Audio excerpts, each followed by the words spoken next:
Okay, are we good? We're good. What's going on, stream? How you guys doing? I hope you guys are well. Uh, it is, what is it, Tuesday? I think it's Tuesday. We're back in Norath. Not sure what the game plan is at the moment. Probably more CT, if I had to bet on it. I actually had an interesting thought. I was thinking about, it's going to be difficult to pull off, but I was thinking about putting together a group that hasn't gone into Everfrost yet, and then just go into Everfrost and start doing the questing there. That way everybody's doing it at the same time. Nobody's stuck behind, too far ahead, that sort of thing. But I'm sure everybody but me has been to Everfrost already. I don't know if I could put 6 people together to run and do that.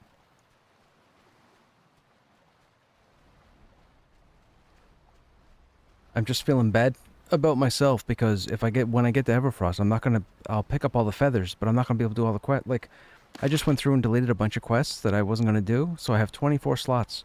I'm sure I'll fill them with Everfrost quests alone, and I won't get any of them done. Except maybe a couple.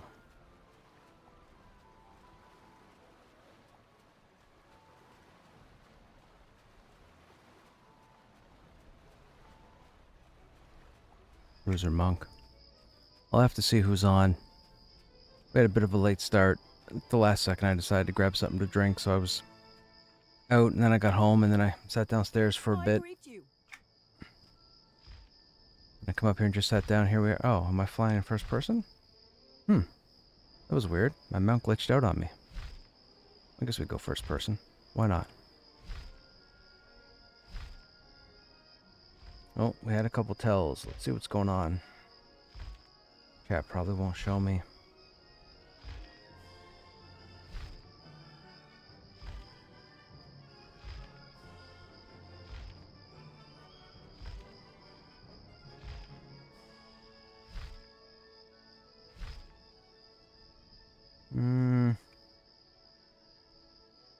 No, I don't see them. Okay, well, if it was important, they'll get back to me, or maybe they won't. Who knows? Your chat log, your visible chat log in game, anyways, only shows you so much, and then it trails off. So it's not like you get a complete record of everything that was said. Takes up a lot of resources, I'm sure, trying to hold everybody's chat memory.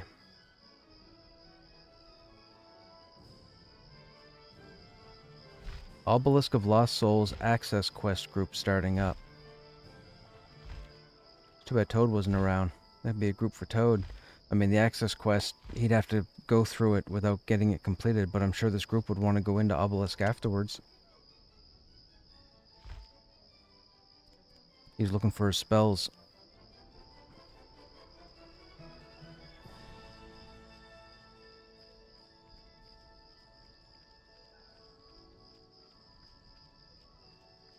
I mean, I can earn 1 plat in 2 days at level 20. What? No, you can't.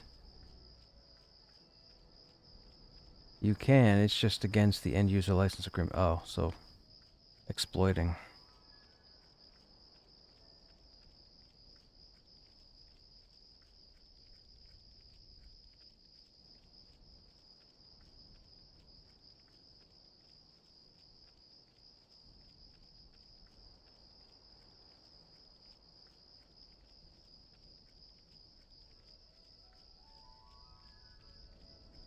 Selling shinies won't make you a plat in 2 days. Are you foolish?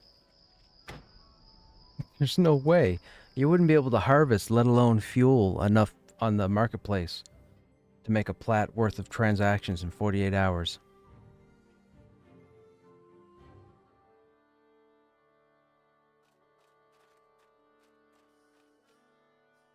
I mean, there's a couple places you could probably farm, collect, I guess. But you're limited. It'd be the same 5 or 6 shinies over and over again.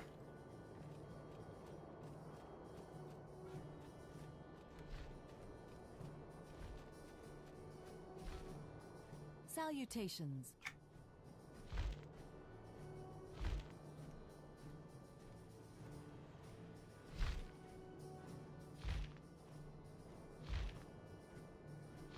And see, the problem with going inside CT, I'll be brutally honest. It's keeping people above from falling down the stupid holes.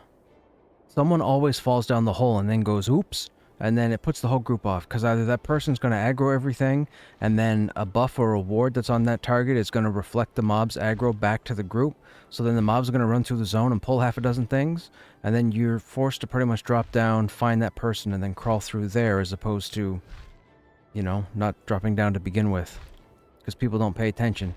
They rush right along thinking, oh, I can just automatically run straight on this ledge and run it across, but in some cases, you literally have to tiptoe to get on the ledge and then move across.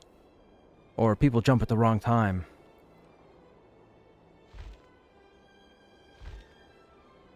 Hey, Irish. You sold 2 masters for 5 plat? Dude, frig you. I can't sell shit. Oh, I went too far. Hello. I haven't made nothing. You know what I made last night? I made 1 gold, 35 silver. That's what I made. So, read between the lines.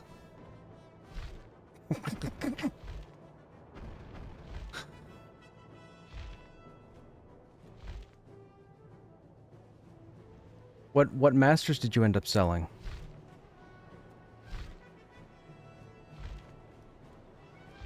I don't understand why my Berserker Taunt isn't selling. Doesn't make sense to me.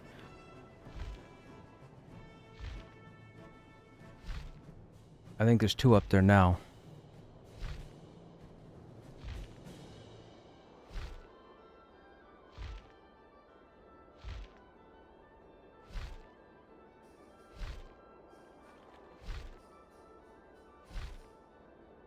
At this rate, I'm gonna have to log in an alt and start selling stuff on the alt.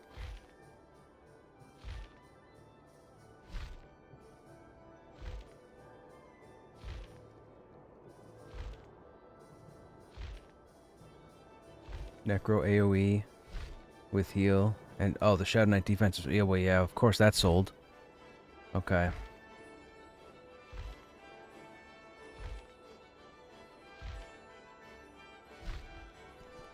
Well met.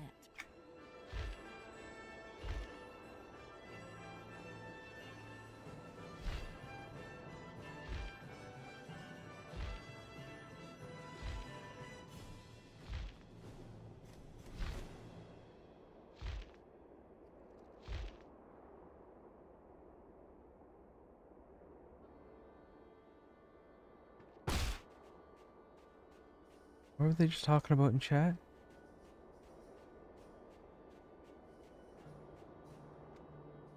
Oh, the weapons that are broken.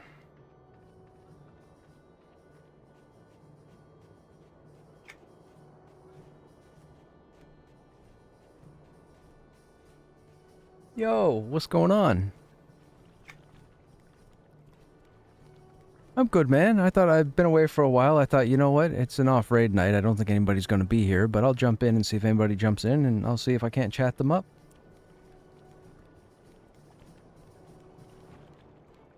Tiny's been giving me updates. You guys are motoring along, which is pretty awesome. Tiny. Tiny Todd?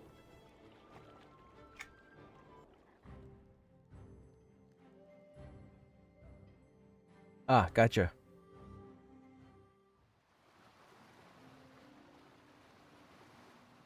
You're up to what now? Velios, right?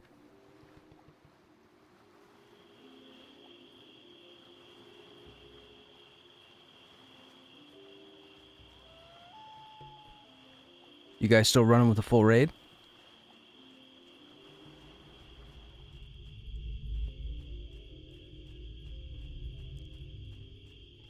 Is there a shortage of guild like outside of chill mode?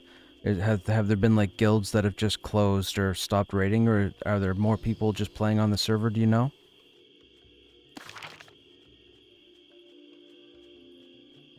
I can imagine. So what are you doing tonight? It is an off night tonight, right? I would normally see you guys by now.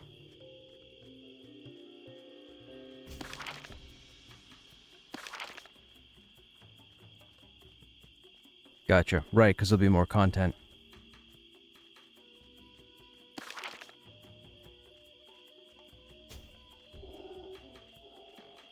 How's the loot situation with the additional loot that you guys get from the raid targets? Is the guild pretty geared out now?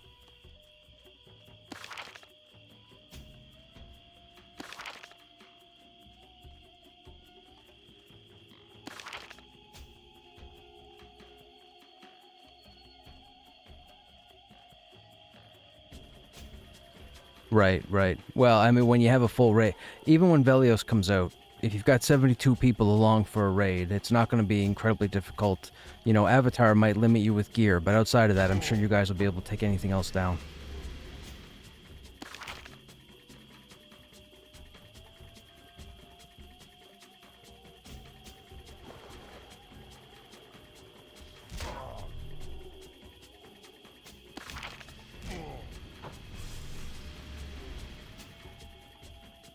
Oh, I forgot about that. Necro 1 was only one on broker, so I put it up for 3 plat. Sold between logging out and today. Dude, that's awesome. That's awesome. That's fantastic. I mean, I don't want to say that's fantastic because I always like to challenge. I always feel better after a challenge. When stuff becomes steamrollery, I kind of lose the challenge in it.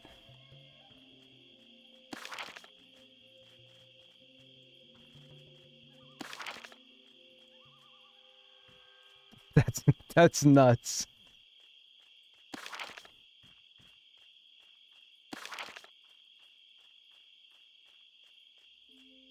That's nuts. I'm jealous.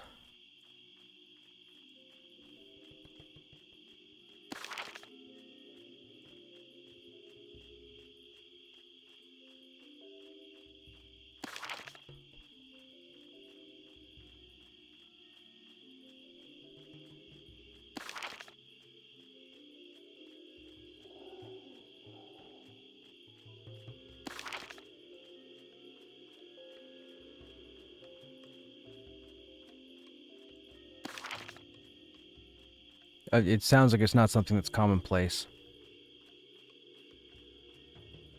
Oh shoot, I ran the wrong way.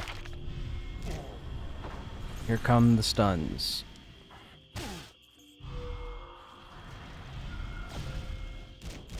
There's another one.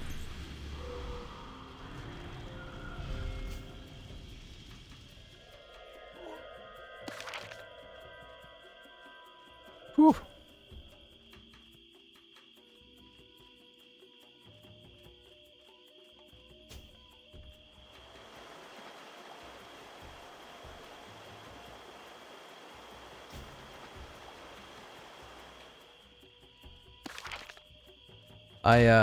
I would have been a coder back out of high school. I went to this organization called CDI at the time, and they were arguably the best location to go in the country.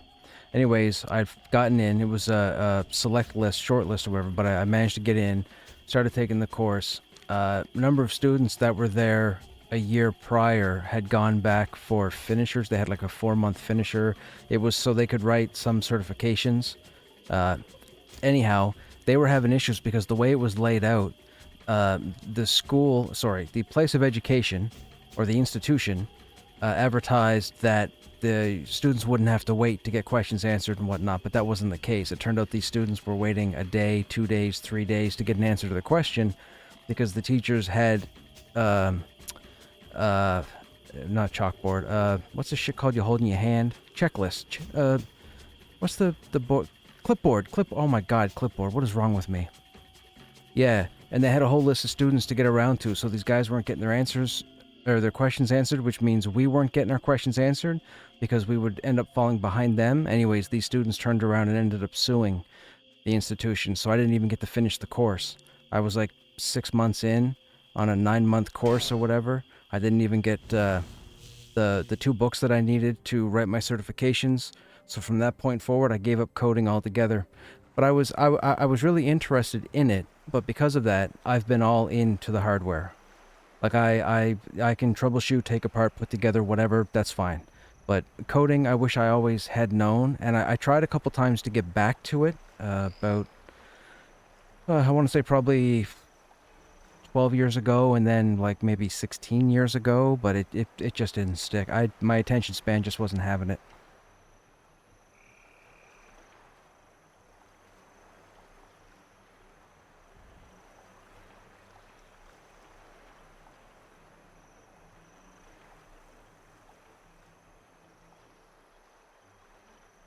Yeah, for sure.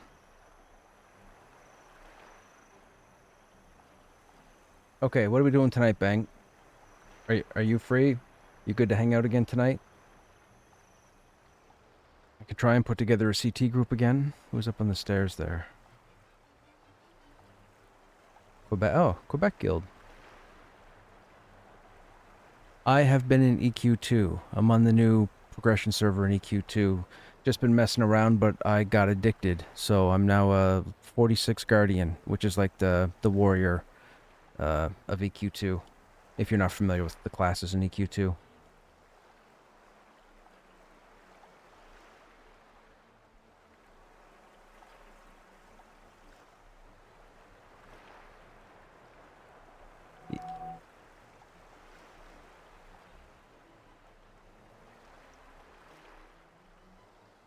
Yeah, EQ2 was not very good on launch, but 2 years later. So the game launched in 2004. From 2004 to a little into 2005, the game was absolutely awful. It was a horrendous, like, as a diehard EQ player for a decade before, it was an absolute nightmare, disaster, whatever. It was a barren wasteland. But over the next 2 years, they implemented a number of quality of life updates that jammed a bunch of content into the game to make it better. So around 2006, 2 years later, the game was in a Jekyll and Hyde world's different place. There were 10 times the amount of places to go, all the gear, just the mechanic, everything. The game had changed within those 2 years. This server, when they launched it, it's the first server of its type that they've built separate from their network. So when all the servers get patched in EQ1, EQ2, this server does not get patched. They can do whatever they want to this server in particular. They wanted to make this the origin server, and they wanted to have the game start from launch and play through normally. The problem was they knew that it wouldn't be popular because it would come out barren. So what they had to do was they had to implement the 2006 build, which is why even though it's called Origins, the server takes place as of 2006. Now the thing is, and the relevance of this is, 2006 would have been under SOE. It wasn't until, I want to say 5 years later, 6 years later, it went to Daybreak, I think. I can't remember whenever Daybreak acquired. But up until that point, EQ2 was one of the most challenging MMORPGs to succeed in. The mechanics were phenomenal. I think I've said it before many times in chill mode, but to date, EQ2 still has the best rating I've ever experienced under SOE. I've never rated under the Daybreak and Dark Paw stuff, so I can't answer for certain, but I've been told by really good friends that the content is not the same. EQ2 gets a little wowified from Daybreak onwards, which makes sense because they want to be able to retain players and draw in new players for players who might get burnt out on WoW. I totally get it. Not my cup of tea. During COVID, I went through 4 expansions in EQ2 with my swashbuckler that I used to use. And the problem with this was EQ2 was built heavily social. Some would say more than EQ. In EQ, you could at least pick certain classes and solo pretty much 30 levels, 40 levels, or even up to the end game if you were careful with what you chose. EQ2 wasn't like that. EQ2, you could solo a couple of levels and then you'd be screwed for like 15 levels. Even if you were a necromancer, a conjurer, a monk, whatever, you needed help. It had to happen. So I went through those 4 expansions, and the problem was I went through with my mercenary and nothing else. I didn't have to reach out to anybody. I didn't have to add, didn't have to jump into a group. It was the weirdest experience I'd ever had. And I went straight through all 4 expansions. I believe I died 3 times, and that was it. And I think we played for, I want to say it was probably a month and a half worth of playtime I put into it. And going through the 4 expansions, I was excited when I was done because I thought the story was fantastic, but I was highly disappointed in the fact that I didn't need any help whatsoever to just skate through 4 expansions. And I said, okay, you know what? This game's not for me. So I have no interest in playing EQ2, Daybreak and beyond. But then this server came out, And the real leaning part to me jumping onto this server is back in EQ1, I couldn't find a group. I think Krushnek on Teak is still 49. I tried. I tried for 7 days or 8 days. Every day I was in. I was trying in guild, I was trying in level chat. Anybody with a box was rolling a shaman. So it was virtually impossible for me to find groups. So after about 7 days, because I stream, I can't be sitting on my thumbs 7 days straight doing nothing. So I said, fuck it, I'm done. That's why I haven't been in EQ1, because I couldn't find a group to level the rest of the way. So I said, you know what? Let's jump into this Origin server and dabble around with it until I figure out something else to play. Well, a month later, or 5 weeks later, and here I am at level 46 out of 50. So this is what I've been doing. And it's strange because Teak was the first server where we had the most number of people, and I had absolutely no success leveling a tune. It was the weirdest thing. It's like I was finally being punished and told to not play anymore.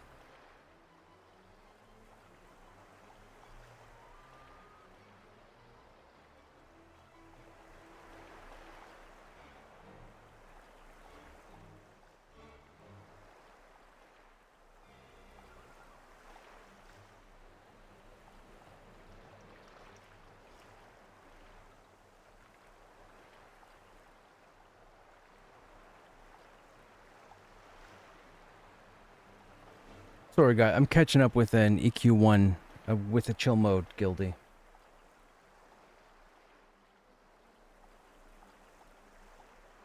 I wish, man. I wish, but like I said, I spent almost 8 days doing absolutely nothing. I was not in after day 4. I was starting to not be in a good mood about this, and I couldn't even. I don't know.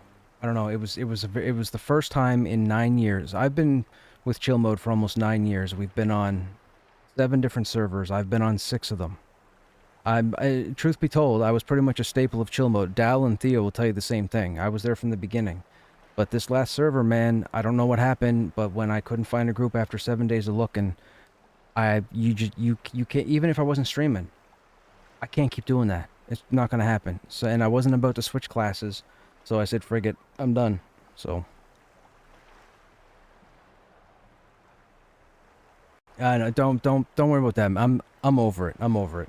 It's not like spilt milk. Like I wasn't complaining or whining. It's just in my head I would think to myself, well, I can't log in day 9 and just have my thumbs up my ass, you know, for 4 or 5 hours trying to find a group. I said, you know what? I need to play something. I shouldn't have even jumped into EQ2, truth be told. I should have jumped into some. I've got like 100 other games I could have jumped into.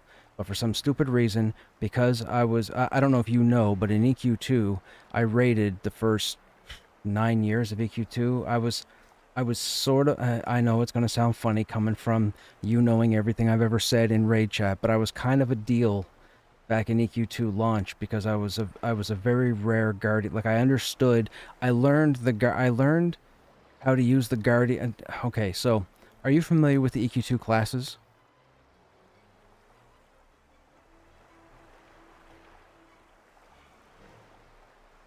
It's the Anashti Sul server. So to get to it, you have to, if you have the EQ2 launcher, when you start the EQ2 launcher, before you do anything else, in the bottom left-hand corner, there's a gear or a cog that takes you into the settings. You need to go into the gear, and then when the menu opens up on the left-hand side, you need to pick Select Game Version. Then there's a drop-down menu on the right, and that's going to show you all the servers. It'll say US East, EU, Beta, and then you'll see Origins. You have to select Origins in that menu or else it's just going to take you to the live servers. Because remember what I said earlier, this server is not built on that network. So you have to specify the server specifically.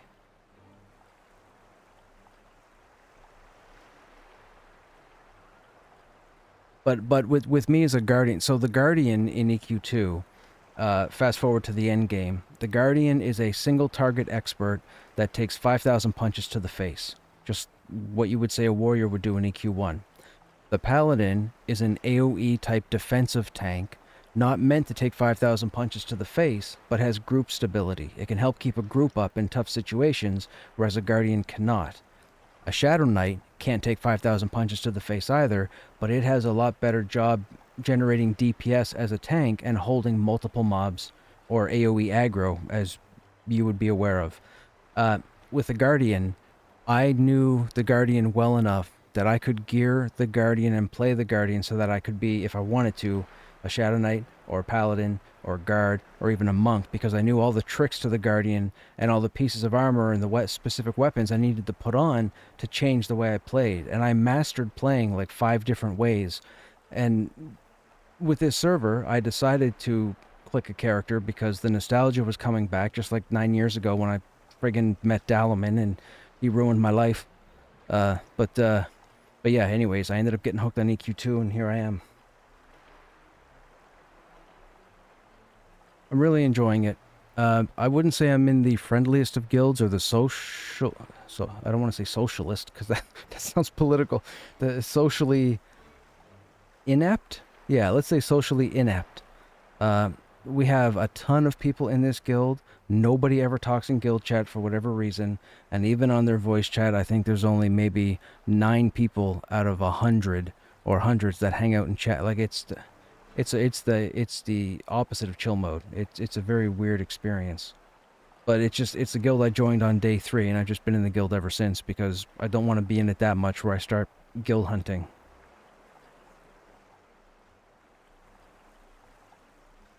And the server's busy. Even 5 weeks later, the server, so this game uses instances just like we do with raiding in EQ1, but the regular zones can be instanced. So for example, if you roll a character in Kinos, which is, you call them the goody two-shoes, the first outdoor zone from Kinos main gate is Antonica Hills. With Antonica, you can have 5 different instances of Antonica if there are enough people in Antonica. Certain zones are keyed to have a certain threshold of players, and once that threshold is met, the game is under the understanding that everything to be done in the zone is pretty much being done by somebody. So they'll go ahead and spawn a new instance. So then a new instance spawns. So then you get an Antonica 2. So what might happen is you might get into Antonica 1. There's 30 people in there. There could be 5 groups. They could have all the main camps down. You're like, well, I can't do anything here. Well, I'll go to Antonica 2. And then you go there and you find out there's only one group and, your spot might be open or what have you. For the past 5 weeks straight, there have been multiple instances of just about every zone in the game except for the end game, the level 40 to 50. But the majority of the server right now is going through their 20s and 30s, which is pretty interesting. The grind is not quick. It's a grind. Like, it is a grind. It is not like EQ1.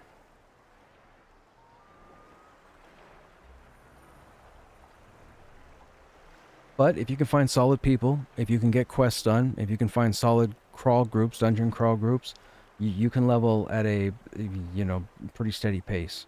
I mean, it took me 5 weeks to get to 46, and that's average play time of maybe 4 or 5 hours a day over the month, I guess.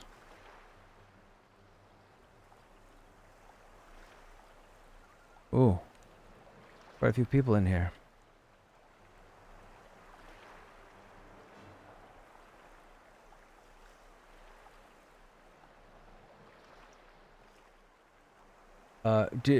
Were you able to select the cog and select origins?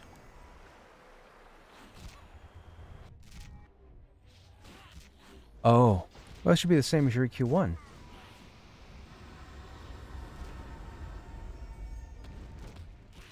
Because it's all done through your all access. So whatever account you log in through the website, that's the one you would use for both clients.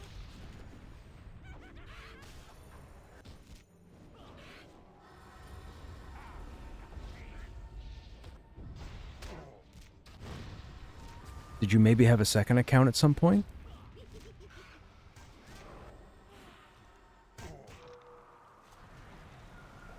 How are there 29 people in pick 2? I'm in pick 2, right?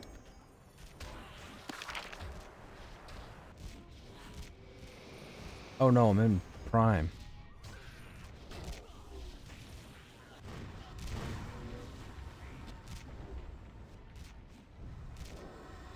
Okay. I gotta try and put a group together or something. Can't sit here.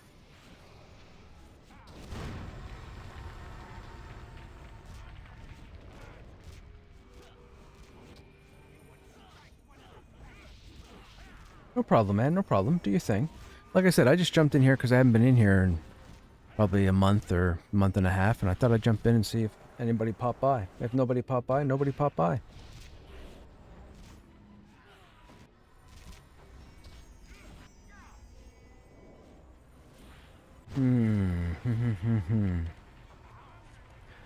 What are you up to, Irish, this evening? I think I asked earlier. Were you free this evening? Did you want to come out here and grind again, or are you busy?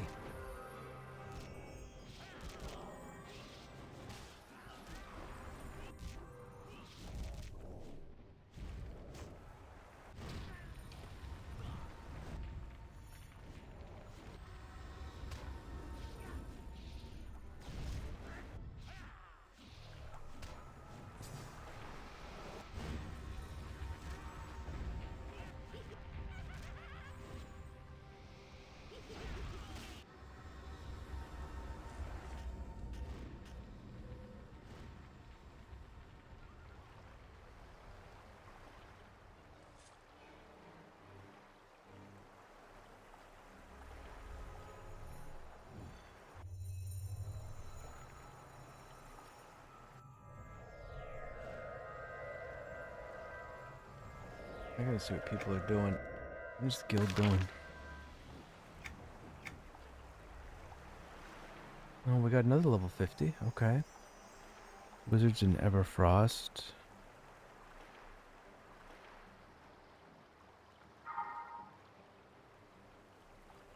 "46, 46, 45. Kazakh, so there's a guild group in Kazakh. Okay. Yep.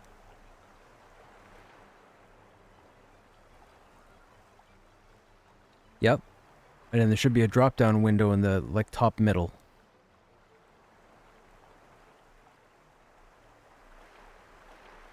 Origins. And then it'll do a patch, because it's got to get your install up to date. And then you'll just be able to go back to the main screen and log in. And then if you ever want to get back to the live servers, you got to go back in there and then change it from Origins to US East or whatever.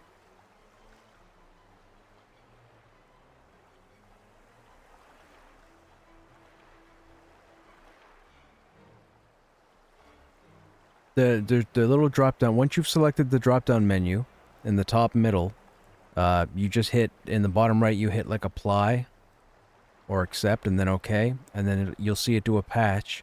And then it'll take you to the launch window and you should be able to just jump right in.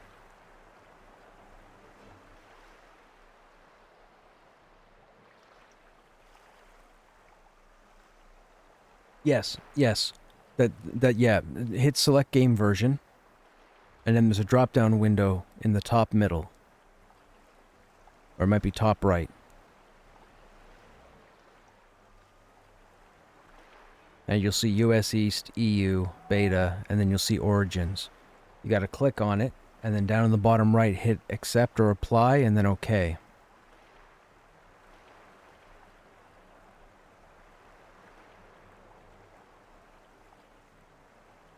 There you go. Now, this is not a game that you can solo in. So don't think about picking a class that solos. There's no such thing as soloing for the most part in this game. This game is 98.5% reliant on other people. You'll be able to get to level 6, level 7 roughly solo by going through the tutorial or the intro zone and then picking your city and then going into the suburbs around that. But once you get out into Antonica or the Common Lands, the game changes.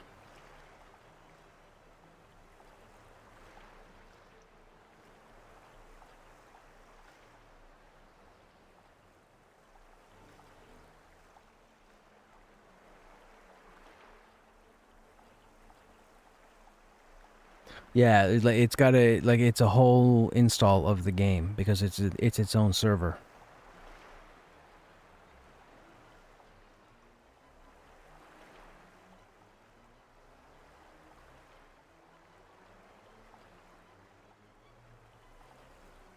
Yes, mine would be what you would consider the warrior. So the I would say popular opinion, but you can take it from me because I played this game for a decade.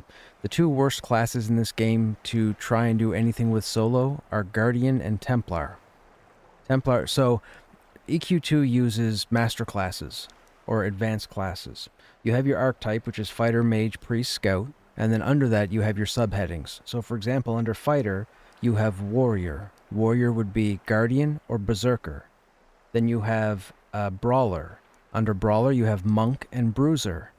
Then you have knight, and under knight, you'd have paladin and shadow knight. So it's a matter of picking, the Jekyll and Hyde or the yin and yang of whatever you want. And again, like I said, the differences are, for example, a paladin is more of like a group amplification, and the shadow knight is more of an AoE DPS machine. They're not very mitigated. Whereas the guardian is plenty mitigated, but can't do crap for the most part with multiple targets, which is a problem because multiple targets is most of your action in this game.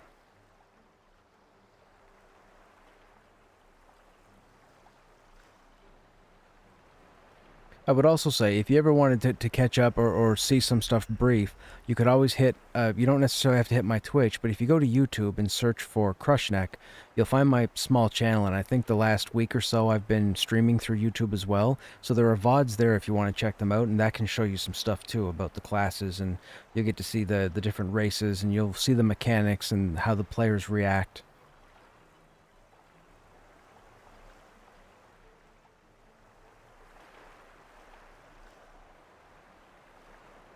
The other cool thing, with the server being as popular as it is, and the majority of the server right now going through their 20s and 30s, 50 is the end game. So in a lot of cases, once a player hits 50, or at least close to 50, say 48, 49, they'll start rolling new tunes.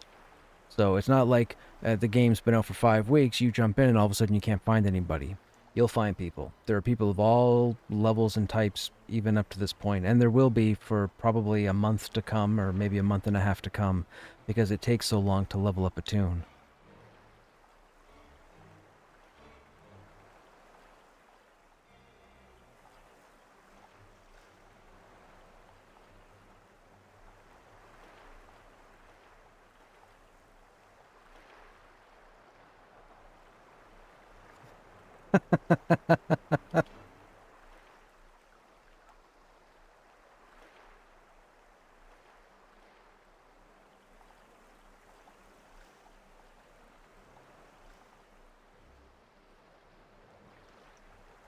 Oh, wait a minute. You clicked on the live.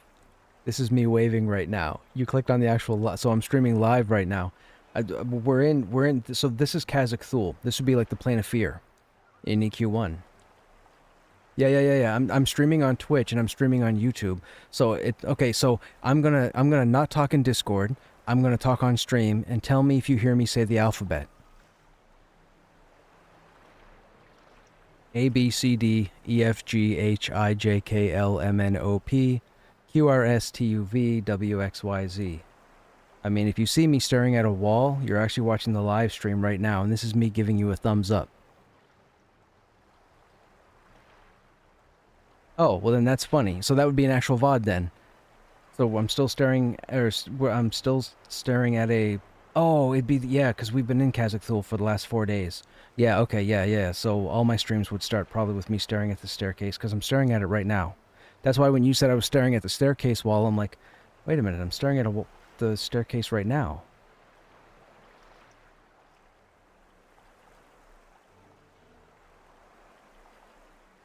When you go to the YouTube channel, there should be the main page itself of the channel. It should mention Krushnek is live, and you should see a little red dot. It's probably at the top. Might be the top left.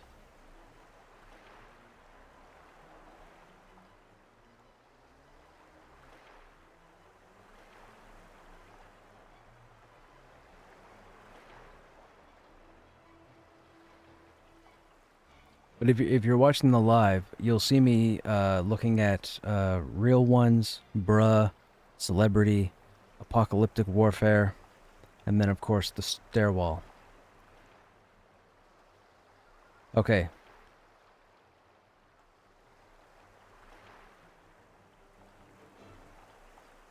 That's right. So that's another thing. Half the server apparently is Rotanga. These are all Rotangas, which are the rats. Or the rat race, I guess you could say, for lack of a better term. We have a summoner here. This would be Zlax. So this is Zlax's igneous pet, or fire-based pet, which is a ranged mage type pet. Bruh looks like could be an enchanter, maybe. Now, there's music notes playing, so there's a bard here. So one of these tunes is a bard. It's either this guy or this guy. Because you can see the music notes. So someone's playing a song.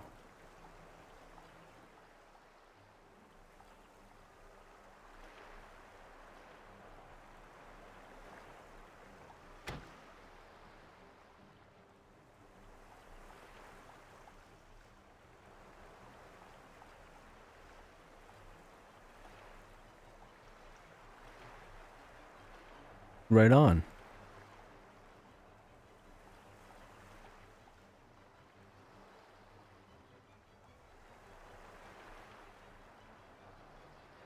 A lot of people had issue with EQ2 in the beginning, including myself.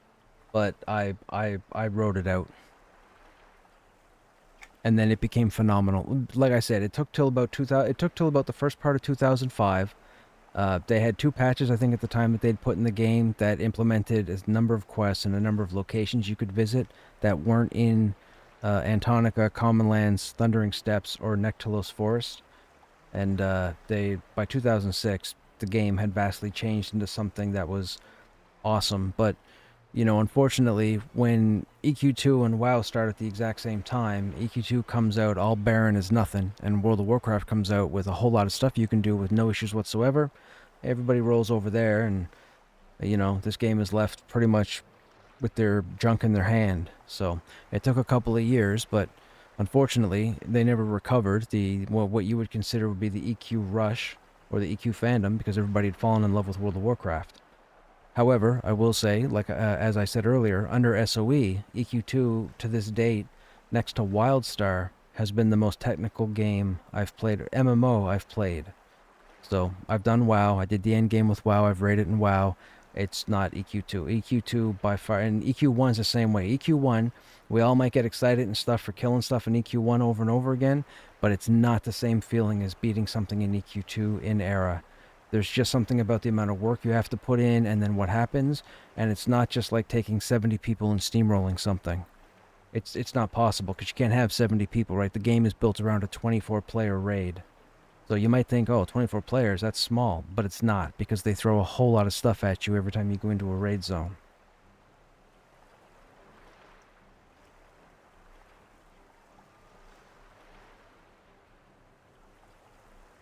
Right, now, I'm going to be in the process of putting a group together, so I might not be saying too much on Discord because I won't be keying up on it, but, when I stop talking for more than 10 or 15 seconds while you're doing your thing, you could always turn the YouTube back on just to hear me, but it's going to take me a few minutes to get this group organized because I got to see what players are online and who's going to fit in this group.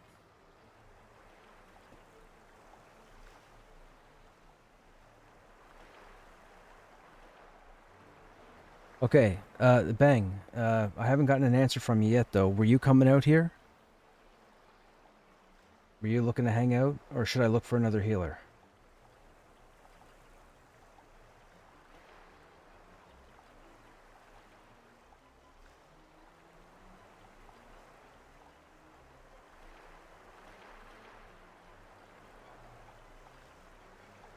Oh, I'm about to have 3 different conversations.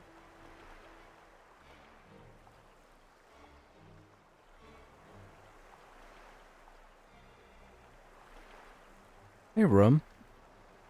I left you hanging last night. I apologize again. I didn't know it moved me down. I gotta remove that timer so that it stops kicking me down there. I get caught up in running a group in my hand. Like, I use 2 different keyboards, so I get caught up running the group back and forth, and I completely forget to switch over. Okay, I guess.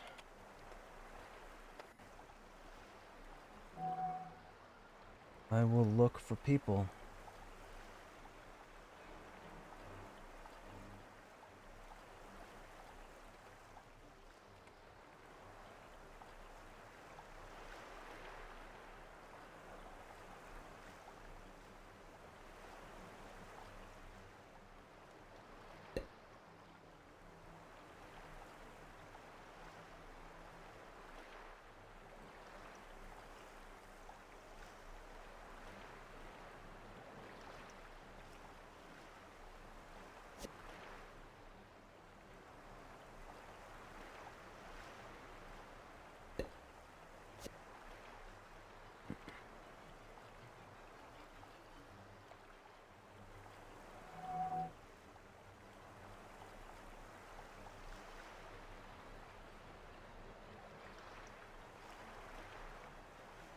Hmm.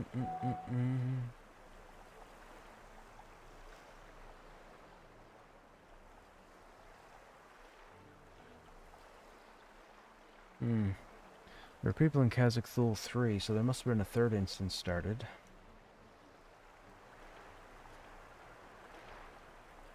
I don't see anything for Enchanter. Let's see what we have for Bards.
Hmm.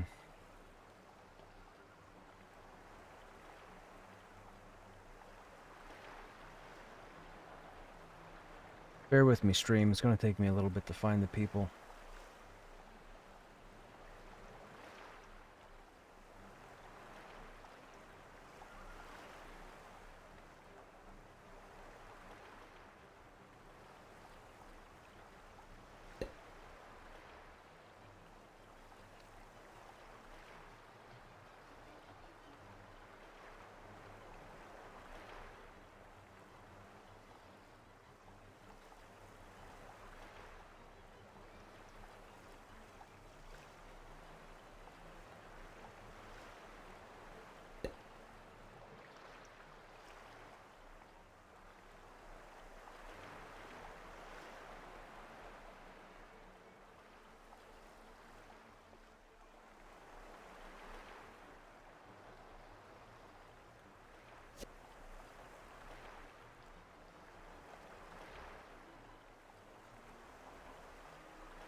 Hmm.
Holy, look at the size of that.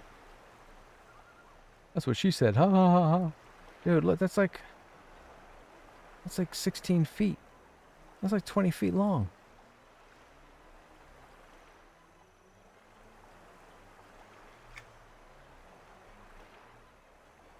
When equipped, increases power regen by 15. Usable by just about everybody. Except scouts.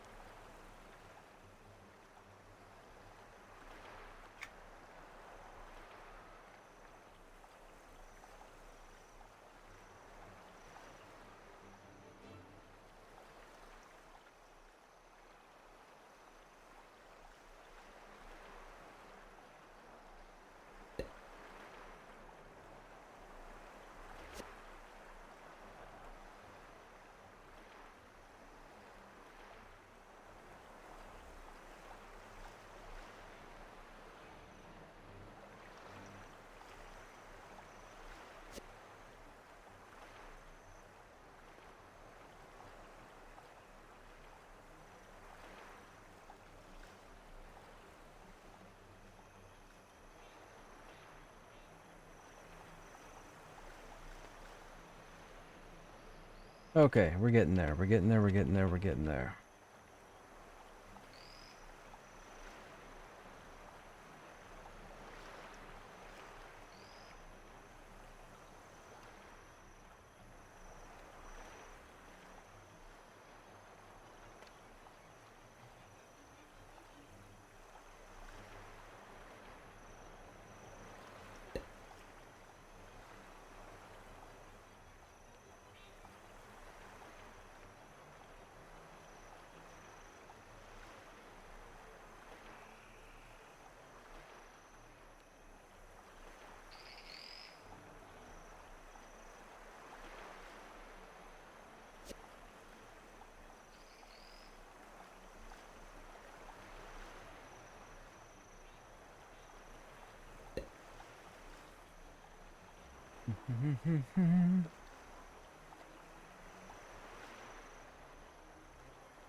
Come on, say yes. Say yes.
Man, it's getting harder now to grab somebody.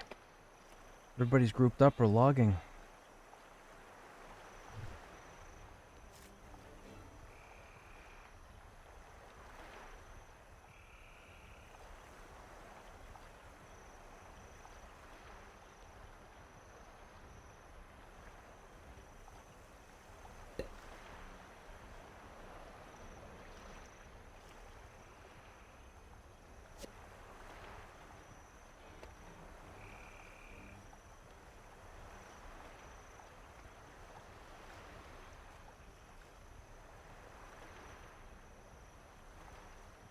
Okay, so we have a conjurer, troubadour, a mystic, and myself. It'd be nice to get an illusionist. No, I'll try bard again.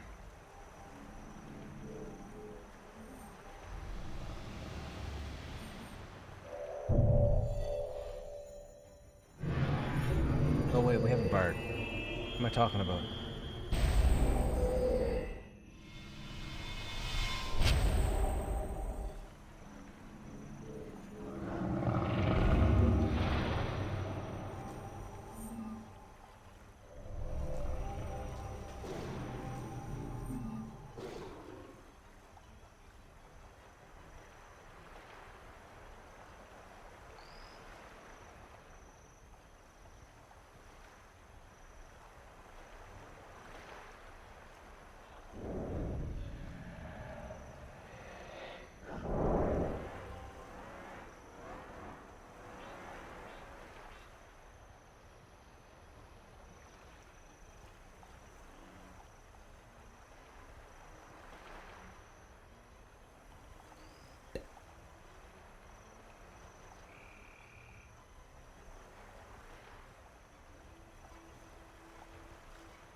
We're trying. It's taking a minute.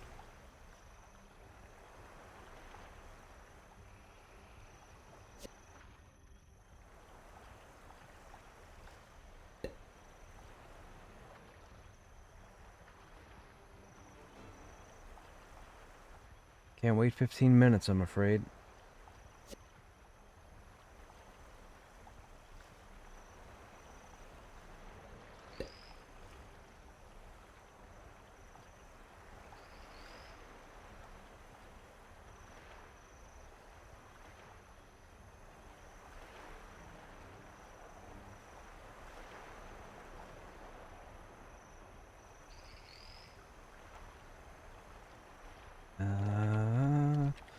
Let's try.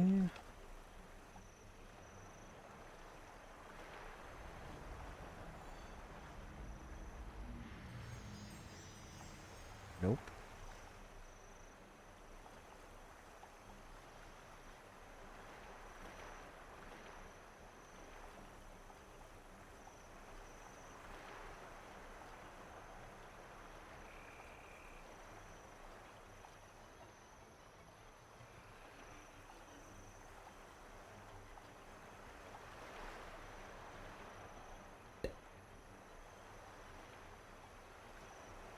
Oh, did my internet? I think my internet just acted up. Oh, wow. I've been dropping frames. What is going on?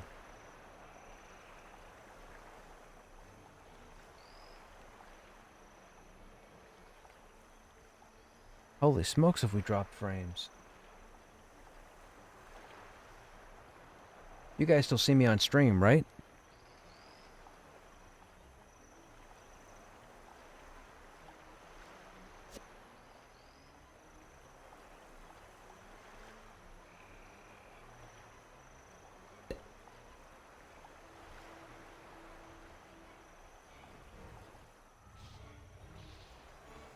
That's weird. I don't know what happened there.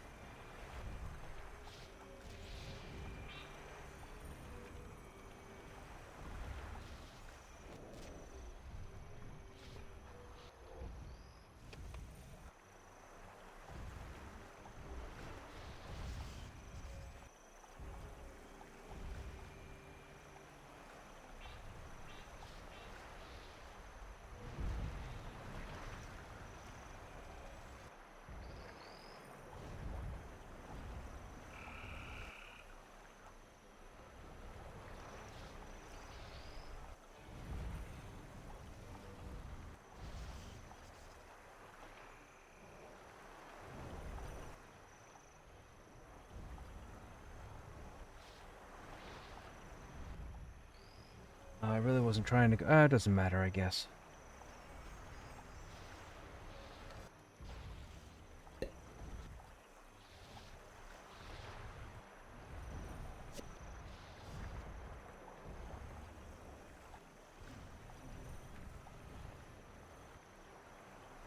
Okay, so healer, bard, summoner, AoE. I'd really like to have an enchanter.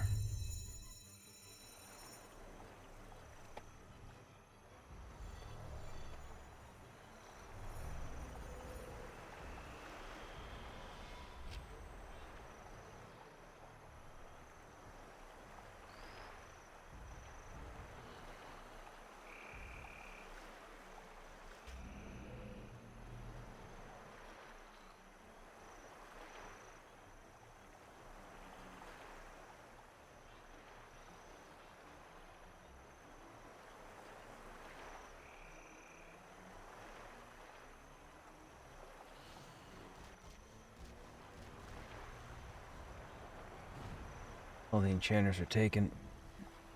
There's 2 other groups looking for enchanters.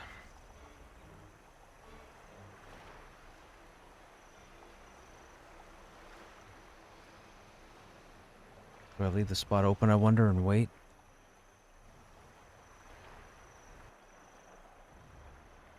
Nah, I guess it doesn't matter. Anybody will work. Let me see what's going on. I think there was a fury there.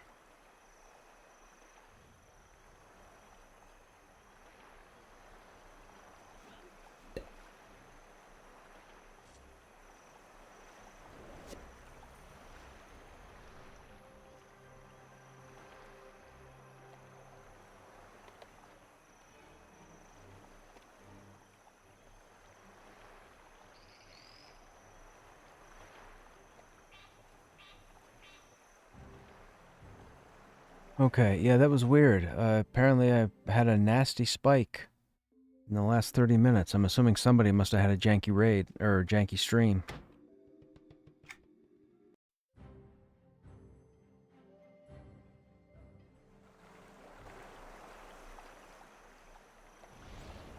Hey, I'm back. My internet took a bit of a poop.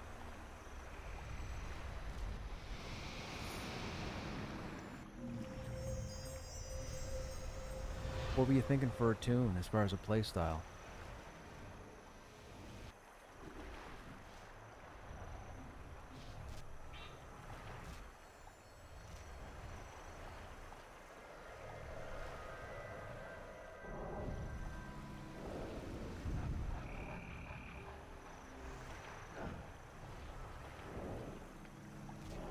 There you go. That's always a wise option.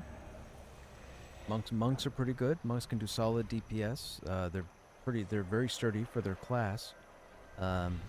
Based on your gear, later on they can tank reliably. You can't compare them to a play class because they're what's known as an avoidance tank. Monks and bruisers are both avoidance tanks, so they rely more on dodging attacks than being hit. So if you can get your avoidance up high enough, monks are pretty solid.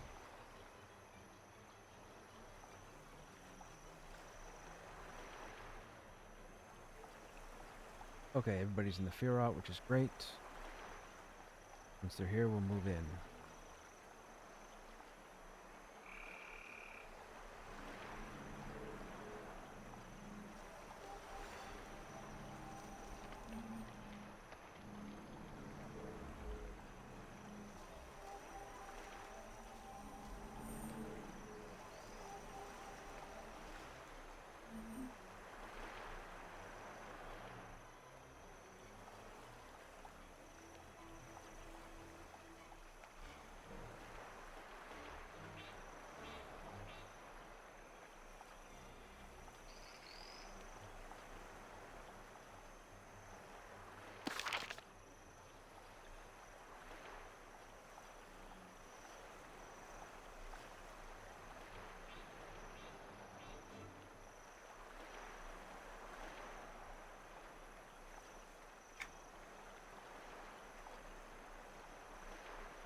Oh, that group's going lower.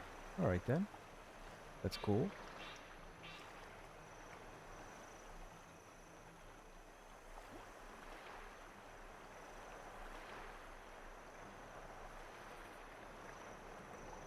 You're on the boat. You're on a boat.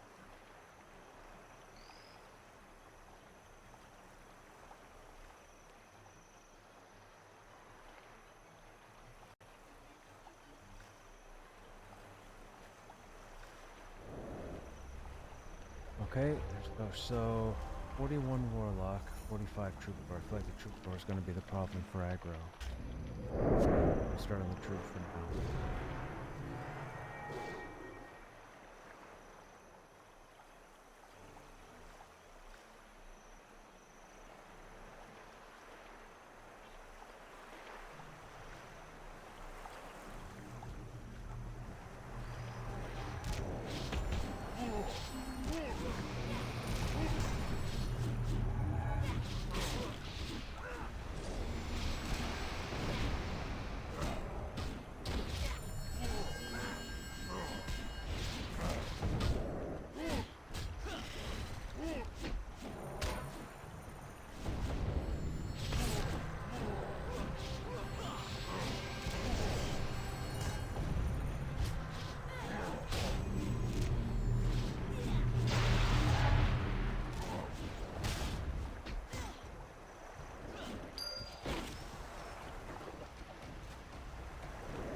Yeah, we gotta hurry up and level as much as we can this weekend out of CT. There's more and more groups coming in here. It's gonna be a problem in 2 days.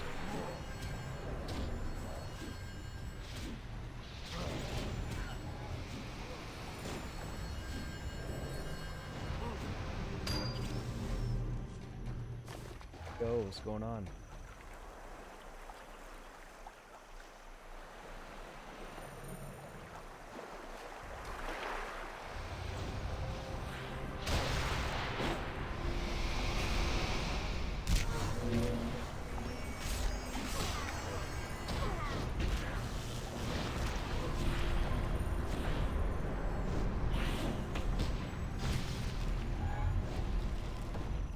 What's your style?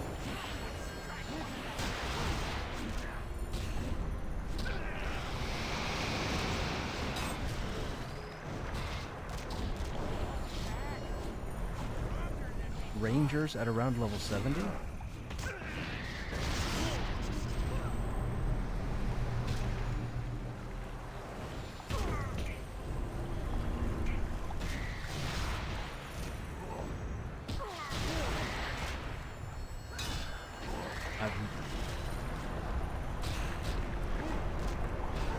I was gonna say I've never played a ranger, so I don't know what the ranger's like endgame, but I've known a lot of rangers.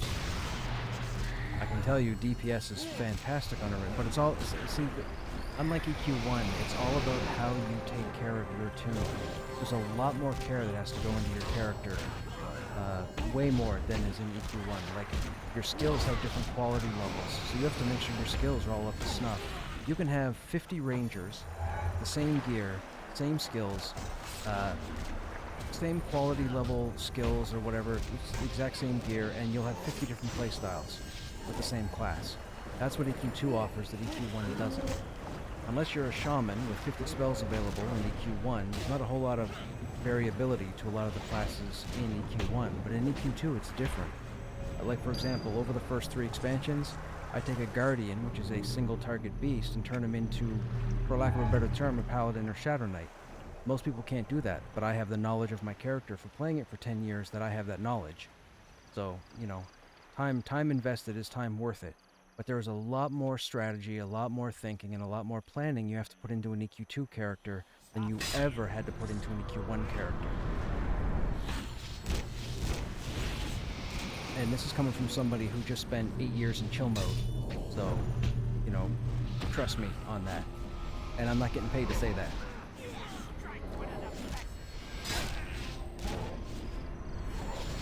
Even something like a Fury, you know? Like Furies, for example, the opposite side of Druids. Druids have Furies and Wardens. Furies are phenomenal. Furies can be good at utility, Furies can be fantastic at DPS, and Furies can be fantastic at healing. Not necessarily all at the same time.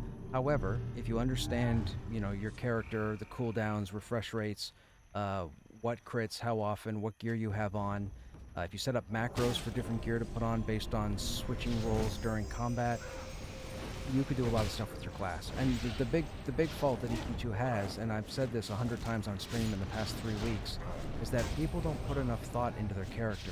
I've told everybody that if you make a character in EQ2, you have to play the character to 30. And what I mean by that is, you don't get to 10 and say, oh, you know what, I kind of don't like this. Let me see what a monk does. Oh, I kind of don't like this. Let me see what a guardian... You can't do that. You have to get a specific class to level 30. That will give you a rough blueprint as to how that class is going to play, at least up until, I'd say, level 60, level 70 in EQ2.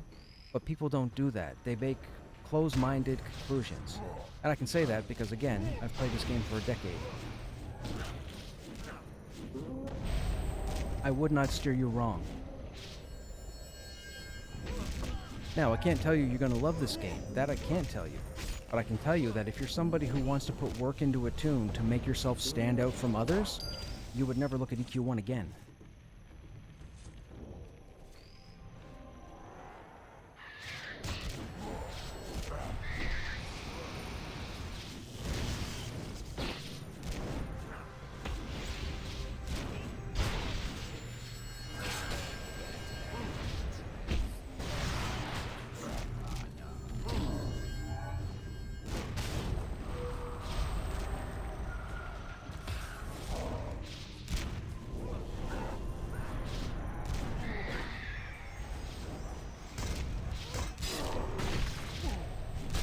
Oh, you got dropped off. I got bumped off too. You're not on Bell by any chance out there, are you? Or are you on Rogers?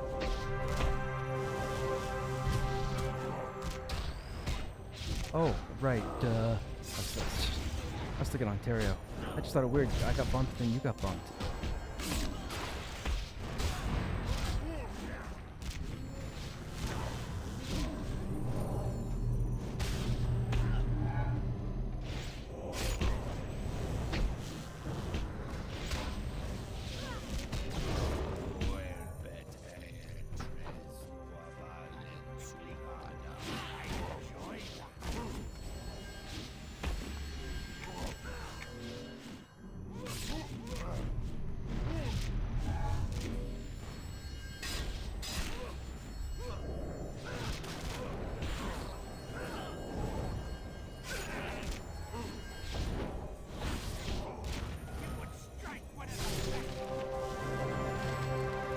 Try B.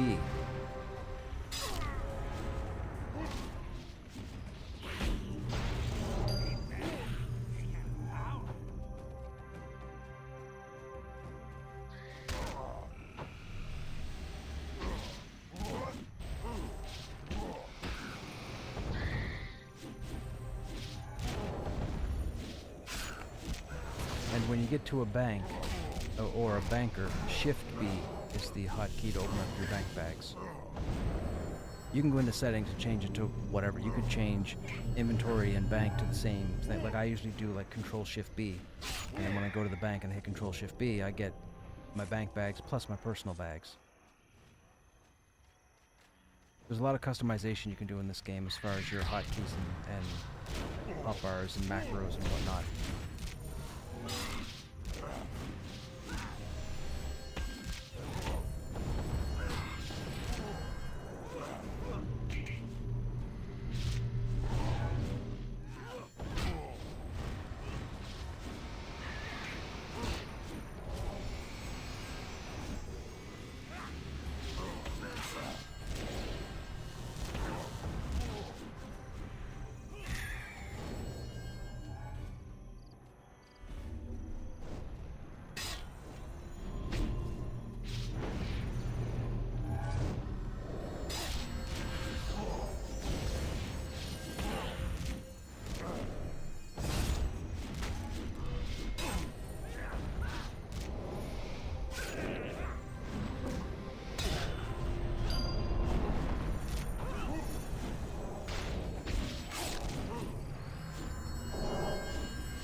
Almost 5k hit points.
No named there.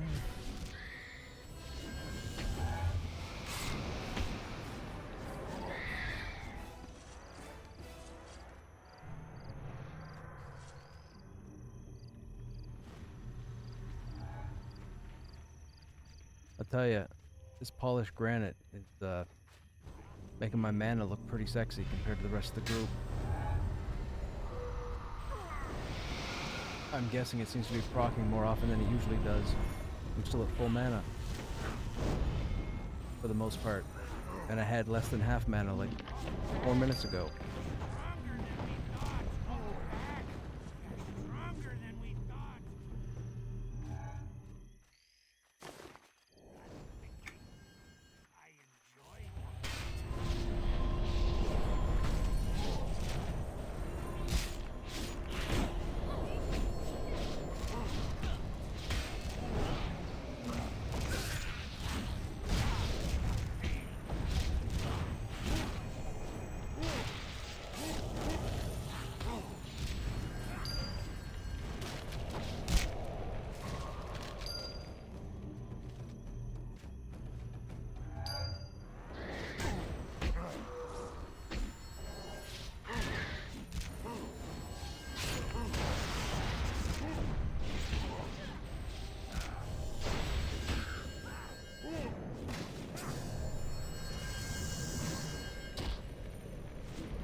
Okay, we have a third group in here.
Well, I'm gonna give you an A for effort.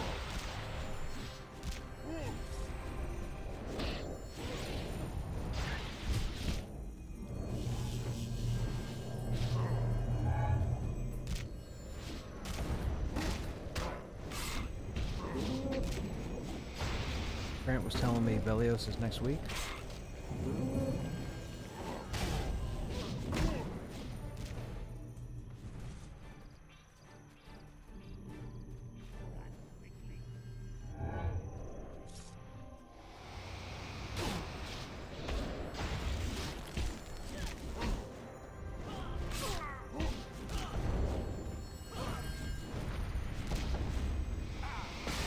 Oh, really?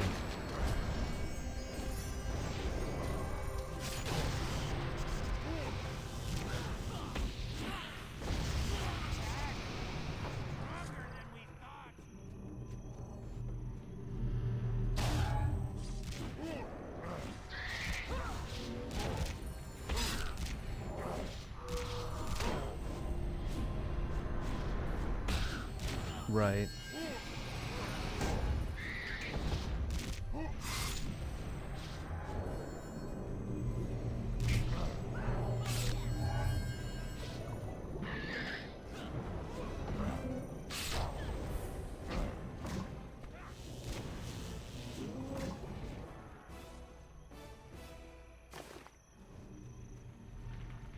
Oh, these guards are...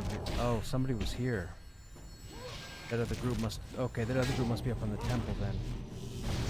Those stair guards didn't spawn.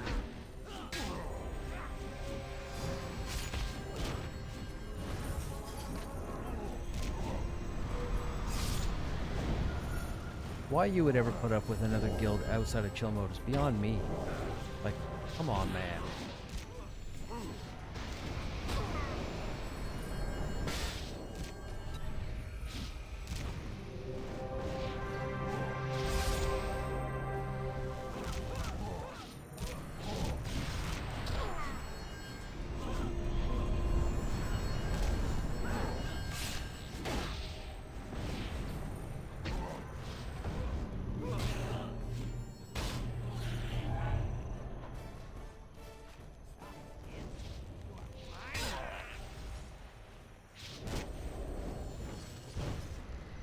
Ah, gotcha.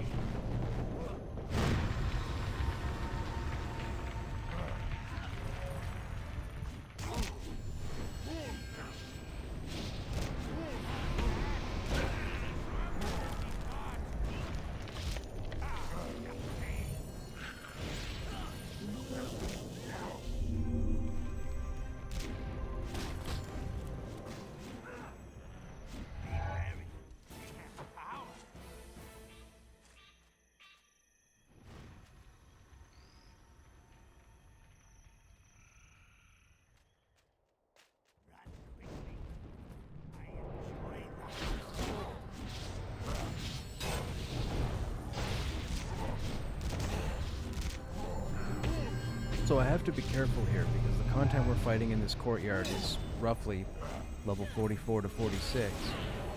In the group, we have a couple of people that are 41 and 42. So these mobs are showing blue to me right now, but they're going to be showing yellow and red to the other group mates. That means their resists are going to skyrocket. They're going to burn through more mana faster. So I have to keep their level in mind when I pull. A lot of people won't, but I do, because what happens is that slows down the whole group, and you don't want to slow down the whole group because not only does that unnecessarily slow down the XP progression, but it also slows down the morale of the group. It's unfortunate to say because I'm okay sitting here killing this stuff even if it was green to me, but the problem is I'm not everybody else on the server, so you don't have any control over who says, oh, I don't want to be here anymore because the XP's too slow, or some nonsense.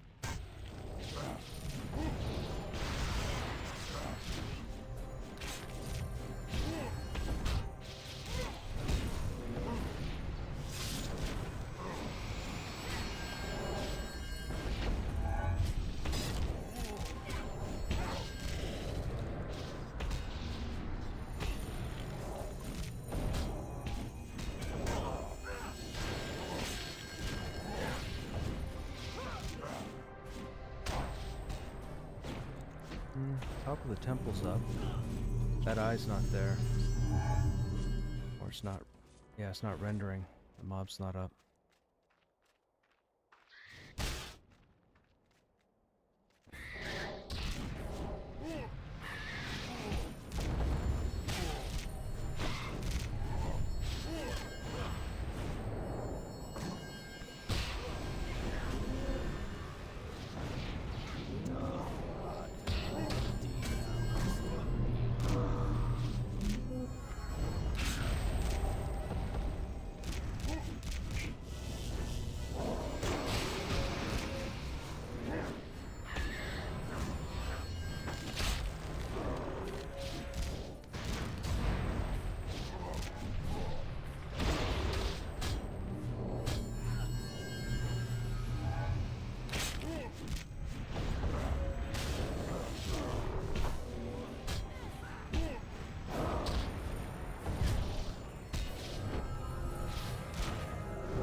How is loot handled in a setup like Restless?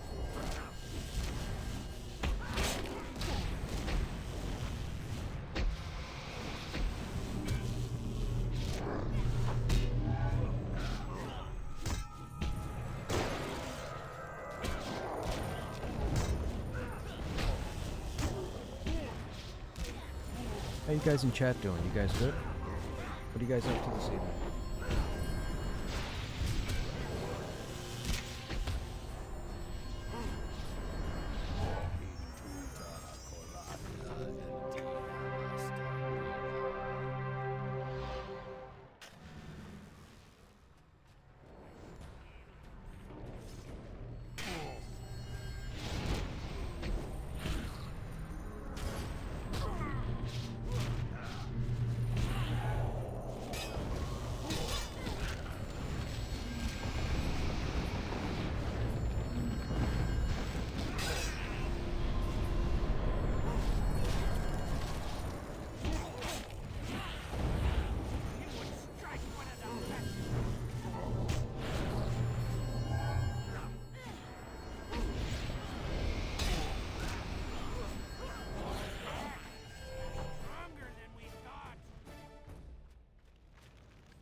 Right, right.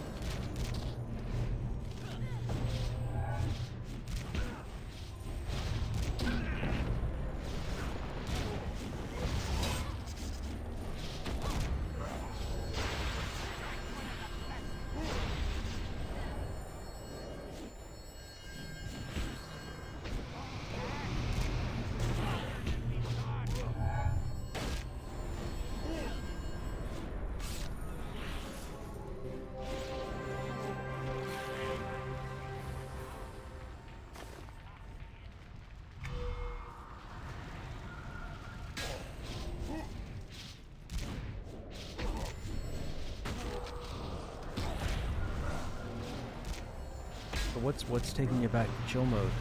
Just their schedule isn't going to sync with you, or doesn't sync with you anymore?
The whip-toting fighter. Yes, that would be me. Indiana Crush.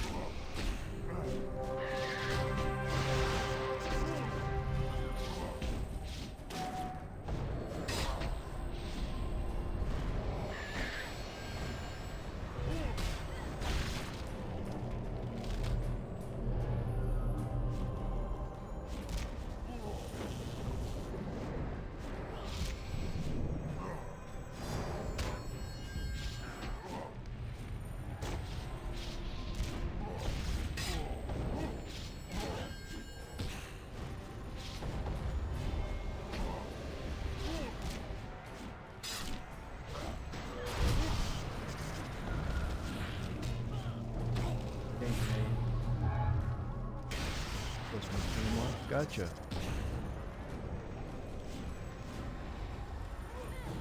Gotta represent that EQ.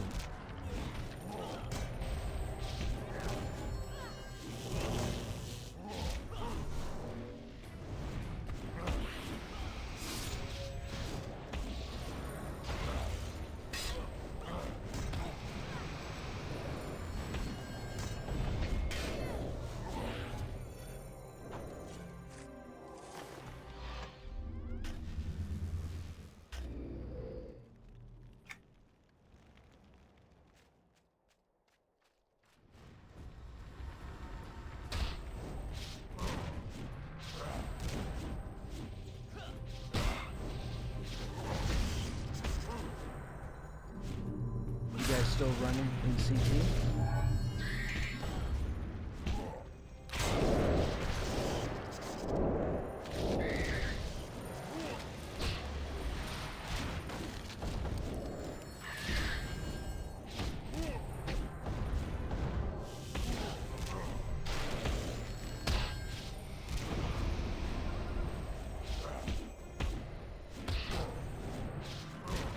Oh, the group disbanded? Were you guys in just to grind, or were you guys completing quests, or what were you guys working on? What brought the disband? People had to log?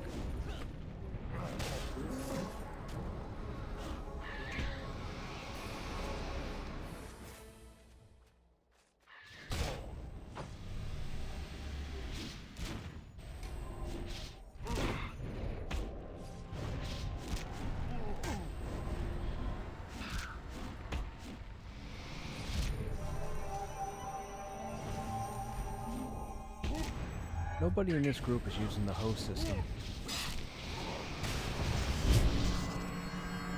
There, see? We just procced a rare defensive buff.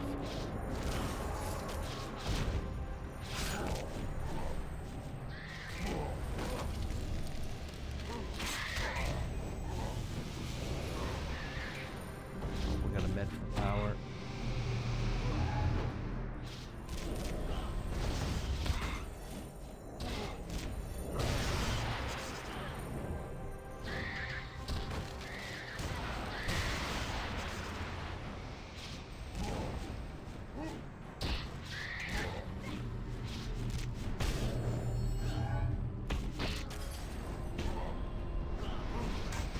So, what's your competition? Is Faceless still around?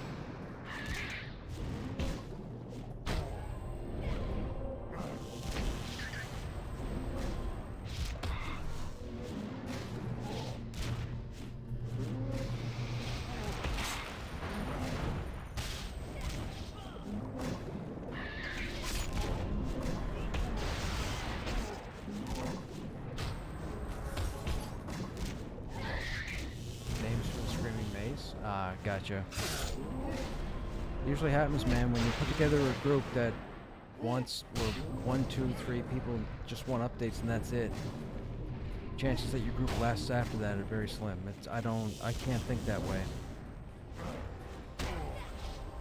That's why I can't stand people who jump in the group and then 15 minutes later, because they just leveled, they come up with some excuse as to why they have to go.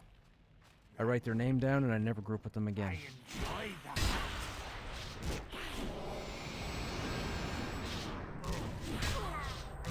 I got no time for nonsense. If I put a group together and we're supposed to, and I tell you what the plan is, if you're not cool with the plan, you say no thank you.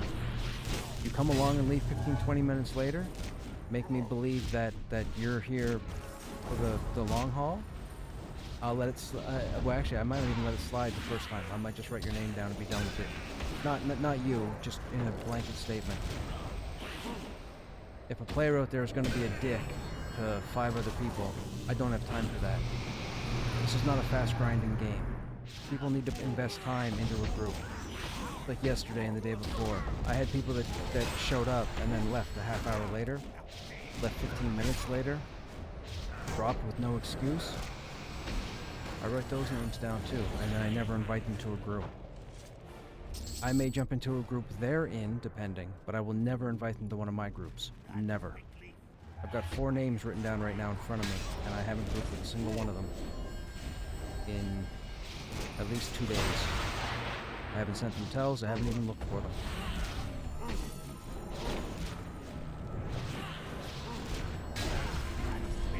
Hey, look at that. Tasha's looking to have you replace us. Wait a minute, did he send you a tell?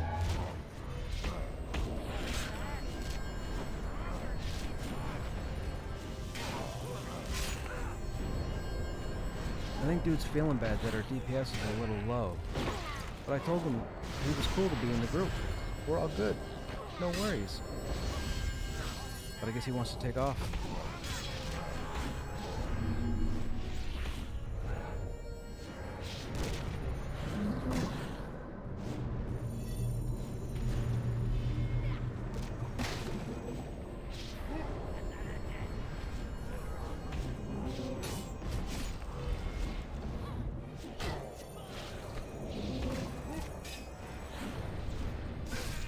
Oh, looks like he's going though. He just said he'd be dropping after the fight. I'm not gonna fight with him to stay. I mean, I already told him once. We were cool. He offered like 10 minutes ago. He said our DPS seems a bit low, so I'm gonna leave and you can get somebody else. And I said, you don't have to leave, man. I said, we're good. No, I know. I'm just saying this was the exchange. So I was just saying, we're good. If killing's a bit slower, it's a bit slower. I'm not gonna throw somebody out of the group. I'm not going to ask somebody to leave, but if they're doing it a second time, I guess they don't want to be here. So if they don't want to be here, I'm not going to force them. Well, there you go. When he leaves, I'll send you an invite. You better be here longer than 15 minutes. Blah, blah, blah, blah, blah, blah, blah. What I just got through saying. I'd hate to have your name show up on my list.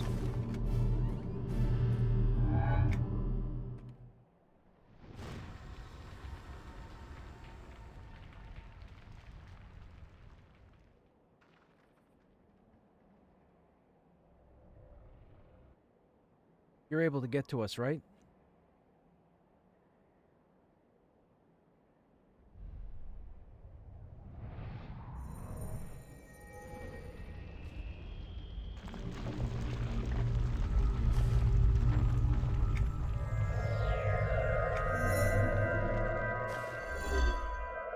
Like on future servers?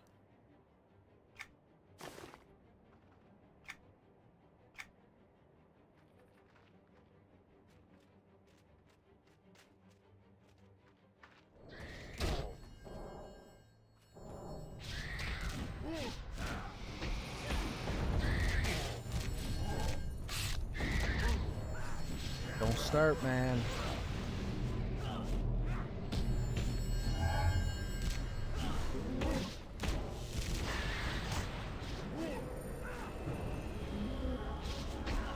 I'll show you one thing. People might think I'm full of baloney. I'm going to cover most of the letters.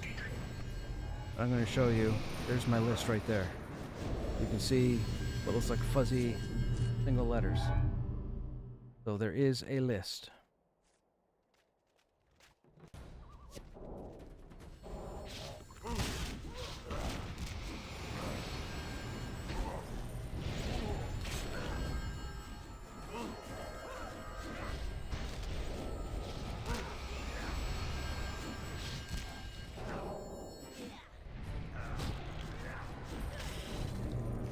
You what?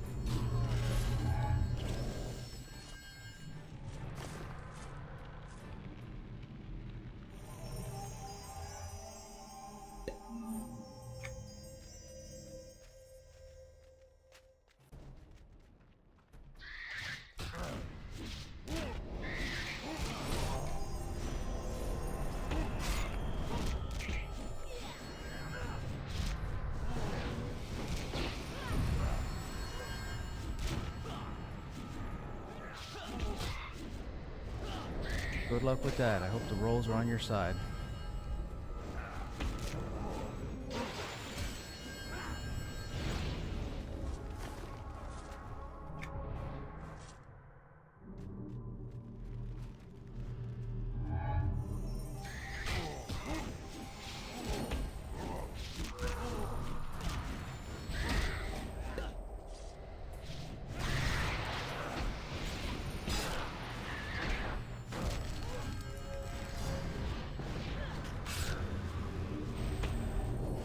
You guys had like 7 shaman when I stopped playing.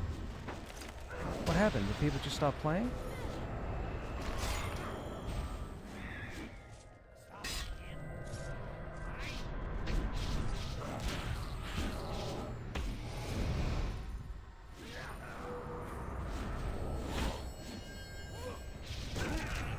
But I mean, you guys are still killing stuff.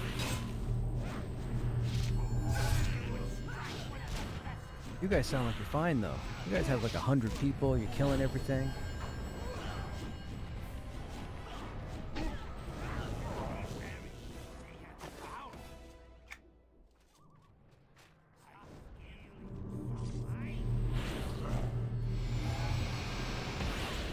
Aww. And here I was putting up over the years with comments like, oh, you know, we get by without a shaman. Shaman doesn't need to do this, that, and the other thing. So, haha, I get the last laugh.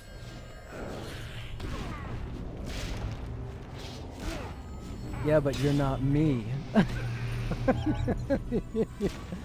You have a few rungs to climb, man, before you see my ass.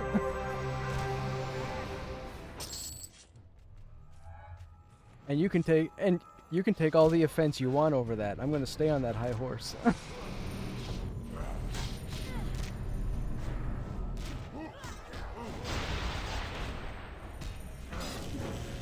Yeah, but your name wasn't Krushnek, so you know it's negligible.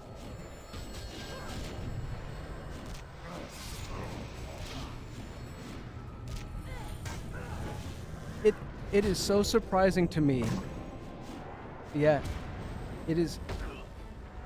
I was just going to say, it is so surprising to me, jokes aside, that I haven't become some sort of egotistical menace. Because of all the jokes that I talk about between the Guardian and EQ2 and the Shaman and EQ1, I mean, it's all... I can't say I'm making it up, because the only people I talk to are the people who've witnessed it. So, it's wild.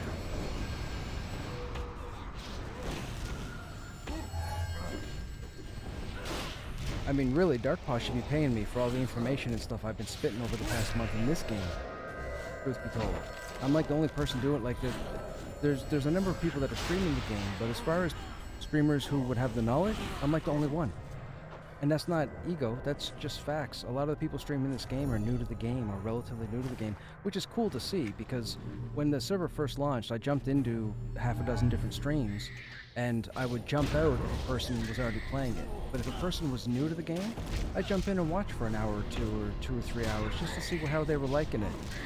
Unfortunately, the difficulty defeated a couple of them, but for the most part, they were all talking about how they really enjoyed the change from playing World of Warcraft, Final Fantasy XIV, Elder Scrolls Online, BDO. And I didn't start any conversations, I didn't type anything, I didn't make myself known. I just sat there and listened to them talk about the game to their viewers. It was really cool to see. The problem is, it looks like the number of streamers has come down, so I'm assuming the new players probably got tired of the grind, which defeats most people.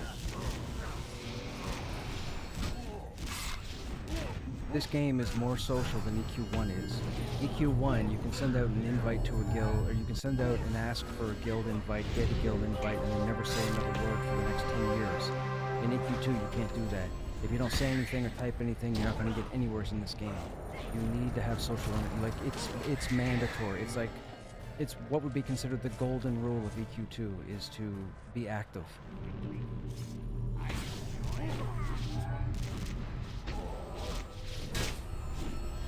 But man, when you find those people, oh dude, it's a beautiful thing.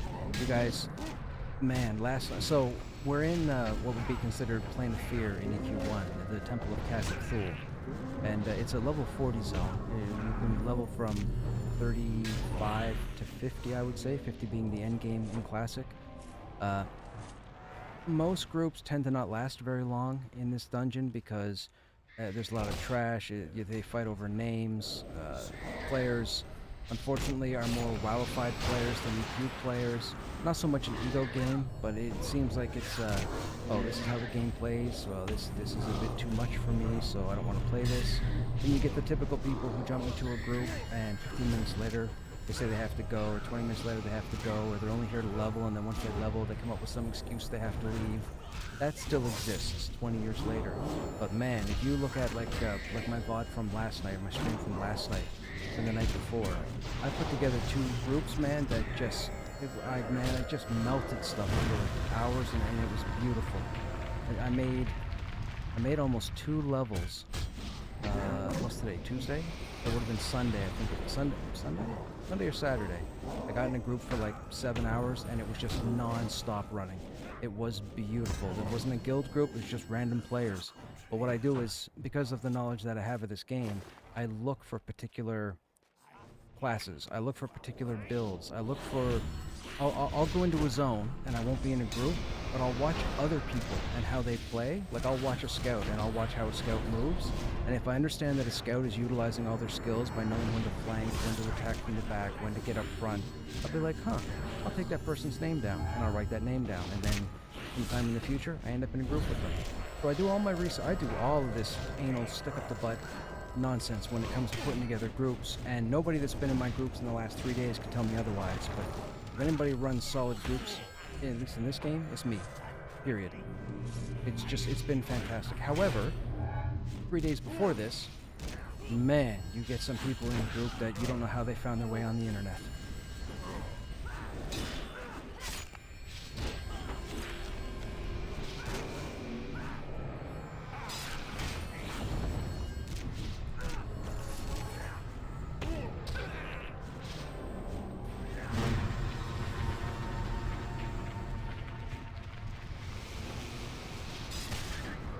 That's another thing.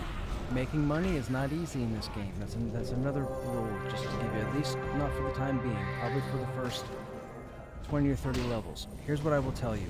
Everquest II implements ground spawns and things to click on. So, when you're playing through the game, you may have quests that require you to click on a book, or click on a barrel, or go find a rock to click on, or something to get an item or a quest update. As you go through the game, you may see little shiny dots on the ground known as shinies. They're collection items, and if you're not familiar with collectibles, go ahead and hit J, and when you hit your J key, you'll bring up your quest window, your journal. Up at the top, you'll see a tab called Collections. If you're looking at my stream, or if not, if you want to bring my stream up for a second, there's a bunch of these shinies. There's hundreds, and there turns out to be like thousands of them later on. But there's all these different collections that you can find as you go through all the zones, all the dungeons. The majority of them you can purchase off the broker or the market that other people have looted and put up for sale. And then pretty much most collections, I'd say about 90% of the collections out there have 1 to 3 items that are no trade, meaning that you have to interact with the item in order to collect the page, the shell, the leaf, whatever the thing is.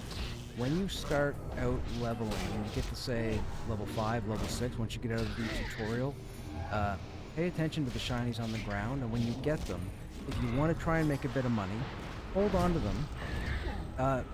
The first time you pick up a shiny, it's automatically going to want to put it into your collection if you don't have it. So do that, eat that one. But keep looting shinies when you see them, and then take those shinies that you don't need, check the broker to see how much they sell for, and put them up and see if you can get some money off of that. I haven't done that because I'm all about the group. I log in, my first goal is to find out what I want to do and then put a group together to get that goal done. But for someone like yourself who, quote-unquote, would be new to the game, even though you played it before, I count this as being new, if you want to get a leg up, selling shinies is one way that a lot of people do it. And it might not seem like a lot of money, but it will add up over time.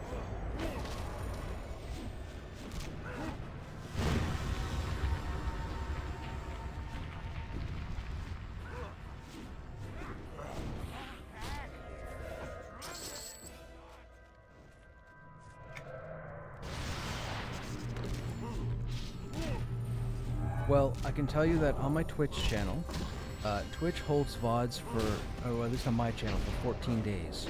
So if you want to go, honestly, if you have time and you want to get some education or some information, go back the 2 weeks on my page and start with the VOD, because I'll probably be in my 20s 2 weeks ago, I would say. It'd be a pretty decent jumping point for you to get a bunch of information you might not know, because I talk a lot during the streams, and a lot of it is, well, you guys know I talk a lot, haha. But it's a lot of information about lower level, like it's not just about my character, it's about the game in general, because I've helped a lot of people get into the game. I've had a lot of people come into the channel and ask me what class I think they should play. They tell me their play style, I'll give them a recommendation. So if you go back the 2 weeks and start there, you may find a bunch of information that you'll find useful. Now you might not, it's entirely up to you. On the YouTube page, I don't know how far back I started recording on YouTube. It might have been since the start of the server, but I would recommend going on the YouTube page as well and looking to see what my earliest EQ2 stream is there for this server, and you can always watch those. It's the same stream, it's just YouTube might have 3 weeks worth of content on there instead of 2 weeks. But if you want some information, that's where you're going to find it. To go online and scour the internet, you're not going to find the information you're looking for in a friendly manner or timely manner, because the resources just aren't there anymore. I will tell you, if you want a resource to go to research gear, spells, quests, etc., you're going to want to use EQ2 ZAM and EQ2 Wiki. Those are going to be your two main resources that you're going to use for information. Don't go to any other sites, and don't go to anybody else's recommendations, because the other sites, I'll be perfectly honest, they're dated and I can't trust them. It's like Allah's. They probably have ads, macroware, they'll slow your computer down, whatever. But EQ2 ZAM and EQ2 Wiki would be your two resources for the game.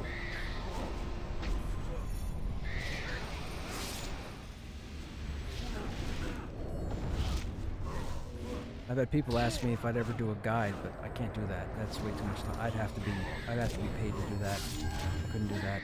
That's way too much work.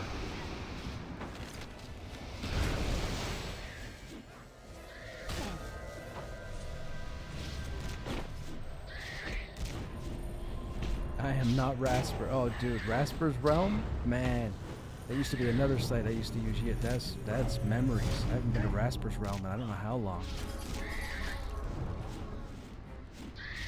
Is that site even still around?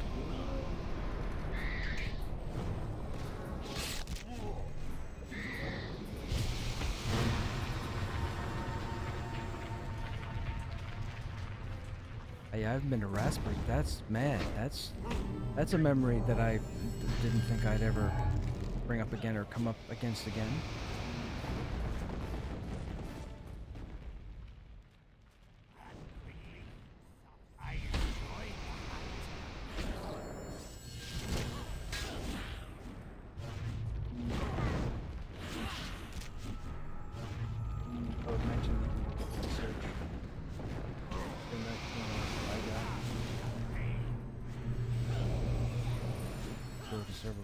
Really?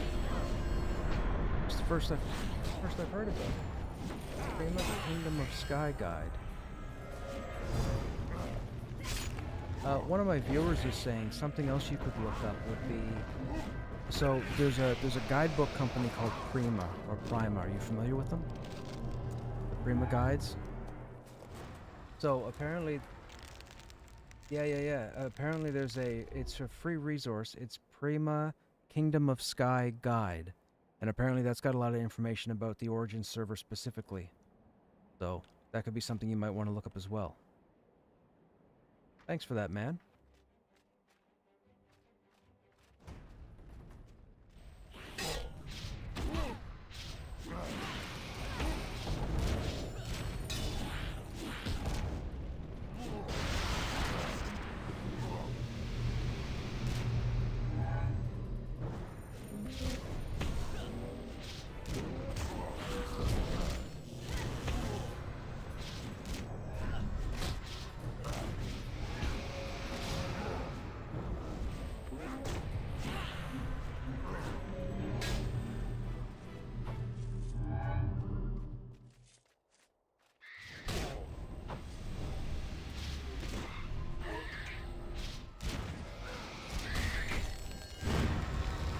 That's fine, man. Do your thing. I'm running a group, and I think you're still running through the deep or the hole.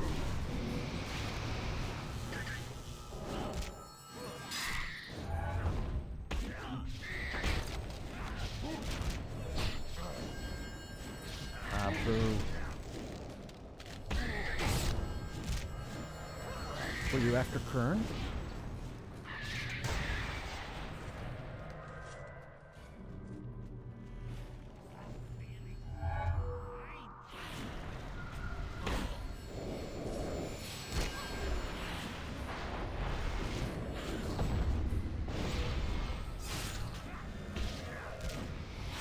Something like that, yeah.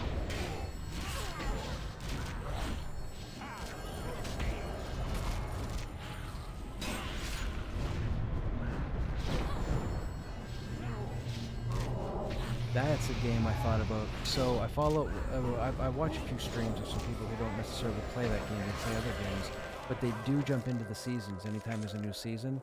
And I listened to them for about 2.5 hours last weekend, talk about the new season and how phenomenal it is and how it's arguably their best content.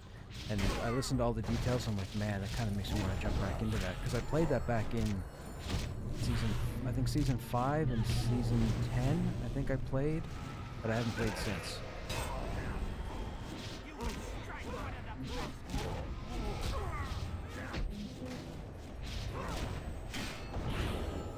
Yeah, I have no idea myself, and I know they're coming out with 2. I think next year.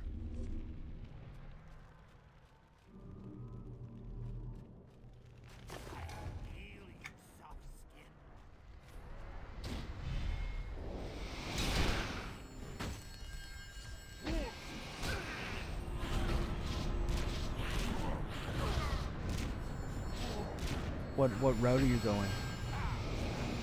Or build? Oh, Essence Drain, okay.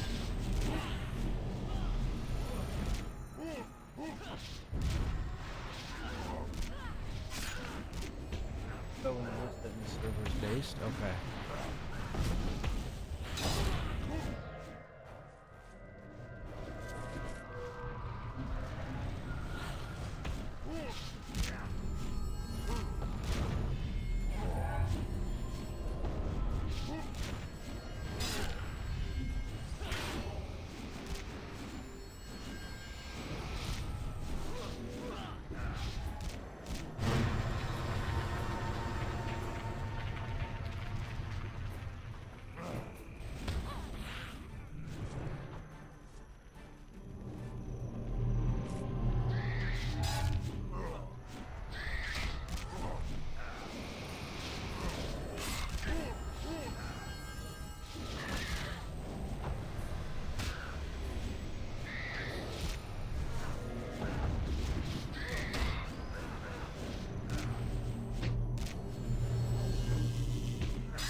Well, I think, didn't they turn something specifically into only needing currency now instead of the orbs?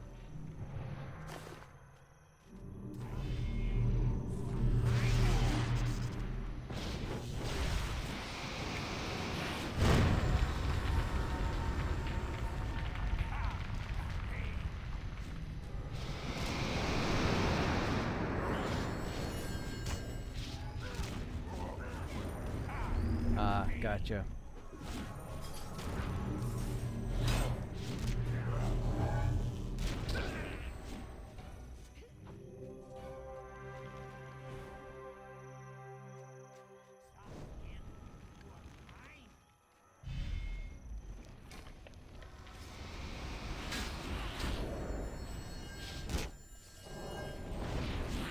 Power seems to be alright now.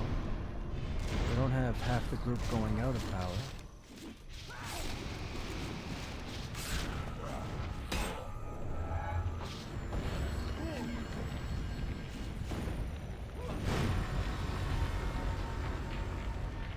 Right.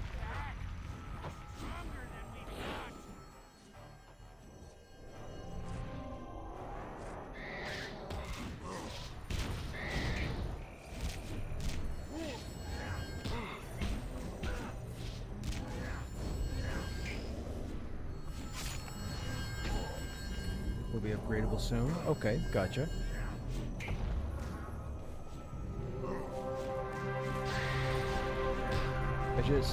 We had half our group constantly running out of power. And now it doesn't look that way. Looks like it's just the Conjurer. Which is fine.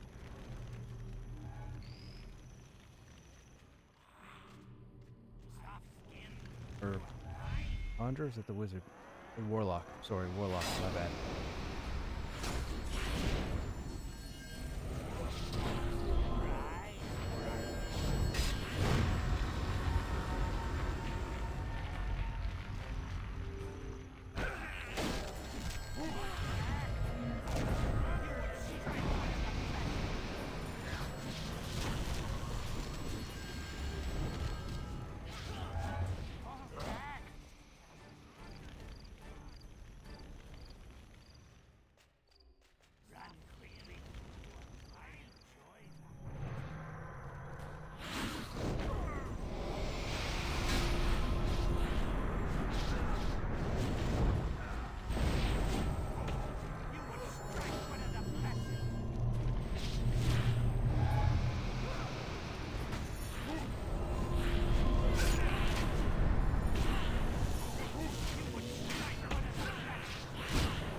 Killing faster too. We're able to clear one of those temples before respawns.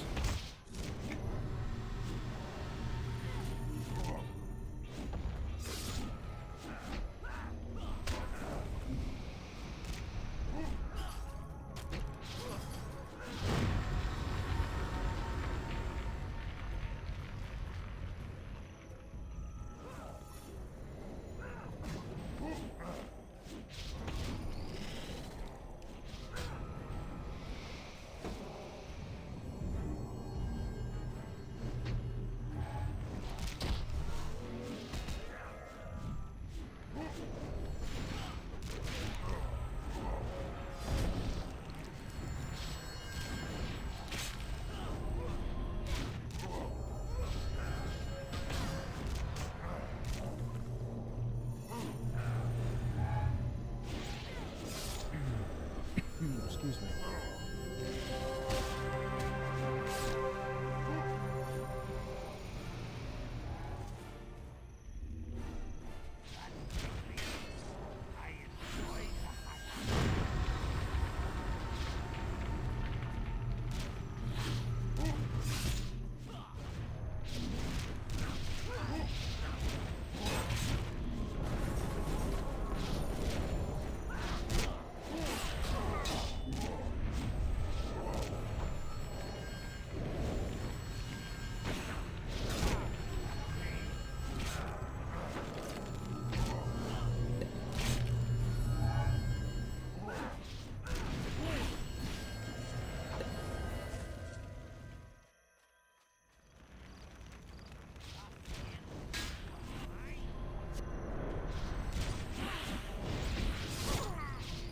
No, they're showing as blue. I'm level 46. These guys are level 45. These guys are showing as blue to me. However, I'm in a group with a 44 Coercer. So to the Coercer, for example, these are going to show as yellow because they're a level above him. Then then we go to the Warlock. The Warlock is 41. Now 41 is a little low for what you'd want for this area, but the player selection was very scarce, and I'm pretty sturdy, and my healer knows what they're doing, so I'm not worried about taking someone who might be a little under-leveled. So to the 41s, these guys are going to show as orange, I believe. Now, if we happen to pull a 46, which is 5 levels above that 41, it's going to show as red. The problem, as you could surmise, is that with yellow, orange, or red targets, you're going to have more resist, you're going to burn more power, you're going to do less damage. You're going to take more damage also, so there's that as well. The cool thing is, and I'll say this in a non-egotistical sense, the fact that these guys have me here, I know this stuff well enough that I know how to control the pulls, the zone, the trash, etc., so that I'm not going to get us wiped on stupid nonsense. The best stuff to kill in the game is anything that's blue or even con if you have solid DPS, so blue or white. Anything else is too little or too much, or too big a waste of time.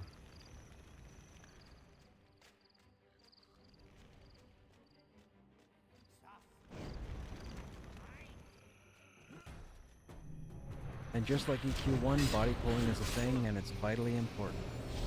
You don't have to do it all the time, but you're going to have to do it most of the time, or else you're going to cause problems for your group, unless you trust your group.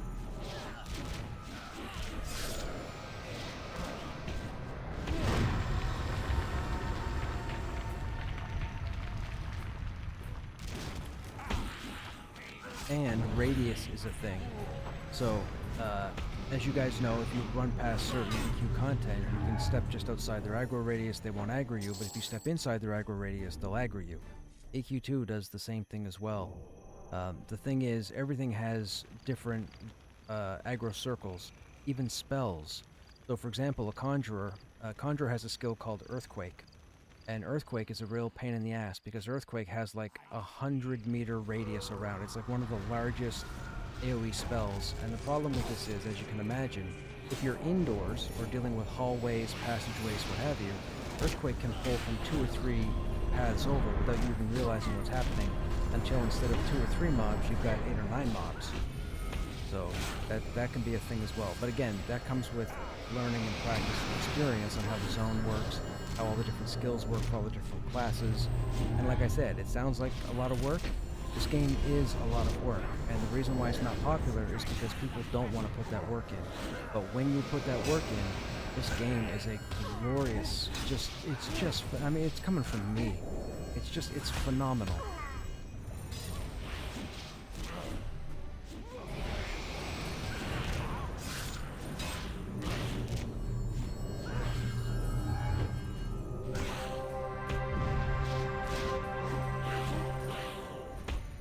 But it takes a lot more focus.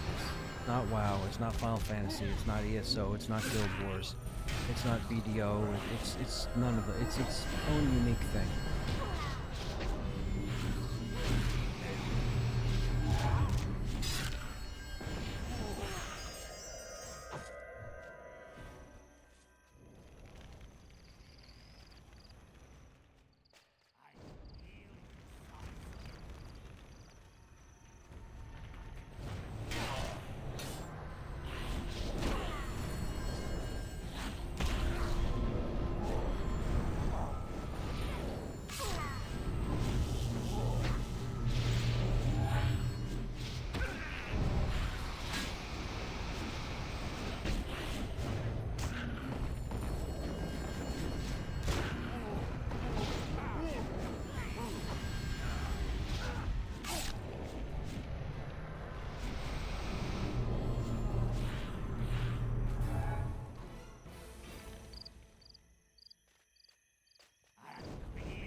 If you also pay attention, you'll notice that my hotbars, my skills down here, are different colors. There's red skills, green skills, blue skills, purple skills, yellow skills, orange skills. Orange skills are typically skills that you would use on another target besides yourself, typically a friendly target like a group mate or a raid member, or group. Red would be direct damage, single target. Green would be AoE, but encounter only, meaning you're not going to pull anything from outside of your immediate fight. Blue is point blank AoE, meaning it'll hit everything regardless. Purple is typically your group buff, so it's group related in particular. Yellow is single buff or solo buff, I guess you could say, for the most part. So you'll learn that as you go through the game and learn your skills. I'm just saying this because I wouldn't want you to go up to a mob and use your AoE ability and then pull 4 things and get your ass handed to you, and then you go, wait a minute, what just happened? This doesn't make sense. So pay attention to your skills as well. Also, pay attention to the fact that your skills have quality levels. When you learn a skill for the first time, if you mouse over one of your skills right now, you'll see that it's in apprentice stage, in brackets. So there's apprentice, there's adept, there's adept 2, adept 3, sorry, there's apprentice, oh, I forget. If there's like apprentice, apprentice 2, 3, 4, then adept 1, 2, 3, and then master. And all the skills have these multiple quality levels. Masters typically come from dungeon runs or anything involving an exquisite chest, which is a master-based chest. But there are different chest drops in the game as well. There are 3. Oh, actually, there are 4. There's your small wooden chest, your wooden chest, your ornate chest, and your exquisite chest. The small chest typically would have a lesser item or possibly a quest starter or a quest update inside it. A standard wooden chest would have treasured gear or common gear or possibly a quest item in it. Ornate chest would have something like an uncommon with a very small chance of getting something legendary or fabled. And then exquisite typically gives you something fabled, and if not, you're almost guaranteed a legendary every time. Again, you'll see that as you play through the game, and chests are random. Mobs, certain targets do drop certain unique items, just like in EQII rating, but there's no guarantee. You could kill the same mob 100 times and not get an exquisite chest. I've seen it happen. It's a pain in the ass, but that's why they have the broker in the game, because some of the gear tends to be not no trade, which means you can put it up and sell it. But people, of course, put the stupid prices on there, which is why I was talking earlier about if you wanted a simple way to make money, gather collections and sell shinies. So, and again, it's a whole system.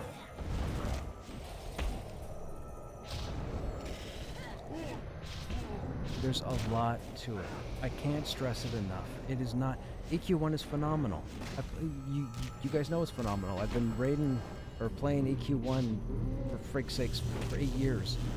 But man, there's so much to this game. This game, even though it's built on a smaller, more intimate scale, there's 1,000 times more information to know about this game than EQII. And most people don't give it the time of day, which typically comes back with a negative opinion about the game. I have my negative points, but what I can tell you is, if you play a class, if you level the class, if you learn your class, and if you gear your class, you will have the greatest experience, or one of the greatest experiences ever in any MMORPG, because of everything you'll have available from like level 50 on. It is wild.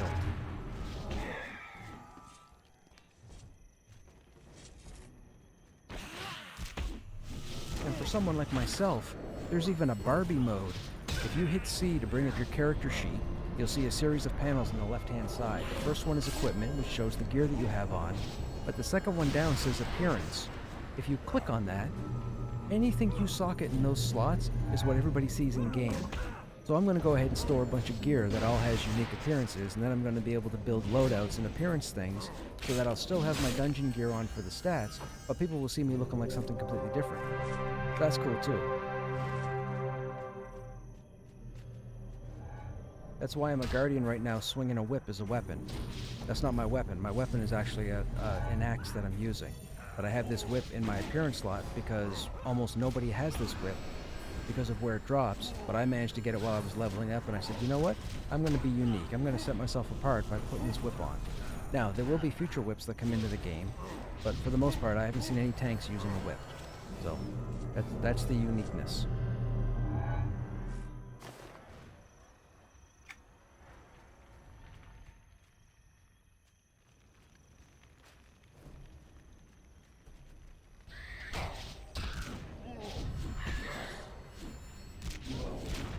And you have to pay attention to your stats. You have to pay attention to your resists. You have to pay attention to the quality of the gear that you're wearing. You could be wearing a common breastplate, that has better stats or better mitigation than a legendary breastplate, but the legendary breastplate might have 6 higher stats that the common one doesn't have. So you have to take into account, okay, well, I've been playing for the past week and I haven't really had a problem with dying or taking damage, so I guess I can forego the mitigation for the stats. Or if you're having trouble staying up as a tank, you could say, you know what, even though this has got more stats, I need the mitigation. Obviously for a tank, mitigation is key. No matter what stats come on your piece of armor, your mitigation value is the most important thing. Or I think they call it protection.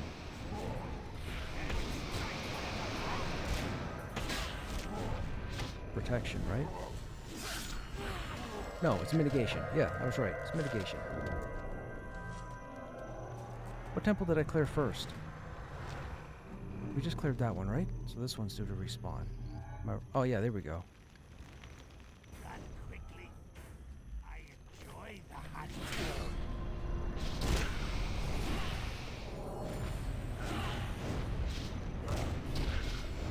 Where? Oh, pyramid. Okay.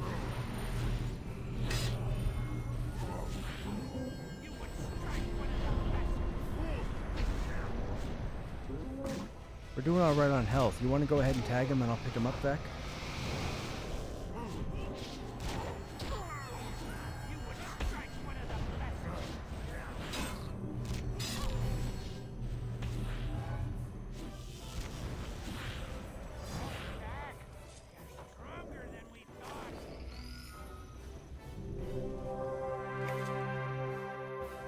Oh. I was just thinking you could hit him with something and bring him downstairs, but okay, I'll get it. Oh, he's got an axe. Wonder what his axe is. Oh, we'll just fight him up there, I guess.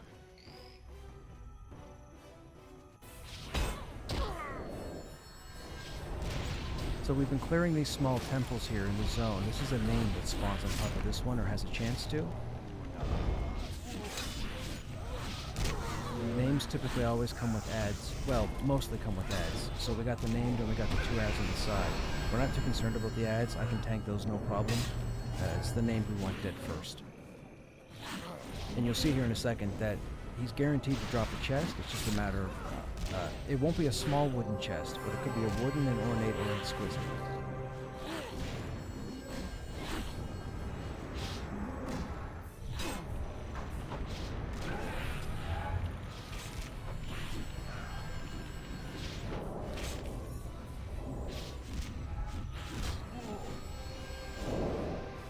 Nah, we got ripped off. So we dropped a standard treasure chest, or a wooden chest, and then you can see that it dropped a common item, or a treasured item, in this case the plain touched wand.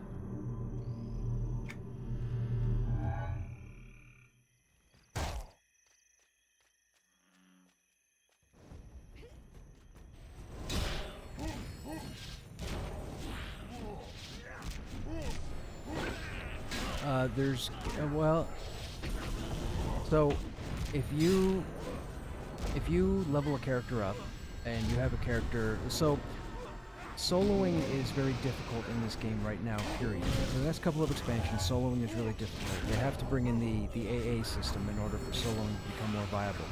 With that said, if you level tunes up, 1 or 2 tunes, and you're able to kill stuff to get some money or to make a fair bit of money, you can roll a new tune and then go to the broker in your city, see what they have for sale, and buy gear off the broker to put onto your new tune.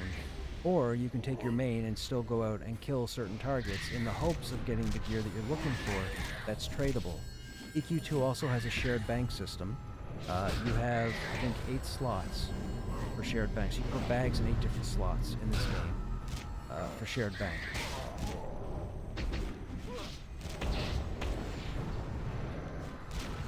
There's crafting as well. Crafting is a whole system in itself. They've got, what, like 12 different trade skills? I think. 15 trade skills? I can't remember. They got a lot of trade skills. I don't trade skill.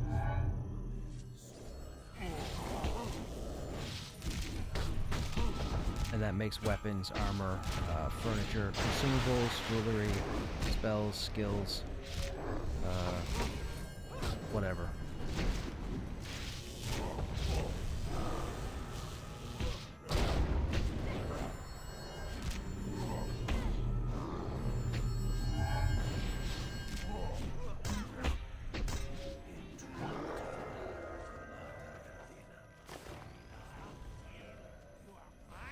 This server does not use Chrono. You cannot access Chrono on this server at all. This server is actually... This is the first time they've ever done this, but they've built this server separate from their whole mainframe. So all the updates that get pushed to EQ1 and EQ2 don't come to this server. This server is specifically tailored around the 2006 system, and they're going to build on it from there based on population. But Chrono is not on this server at all. And it never will be. People come in here and they want to trade through websites or other servers or what have you, but there's no Chrono on this server. It's effort put in.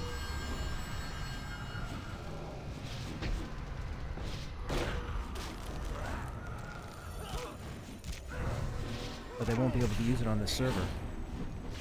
You can't trade, you can't access any other server from this one.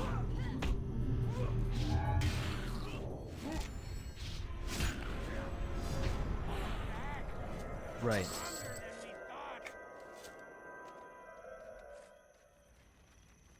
Good old player auctions. Alright, man, have a good evening.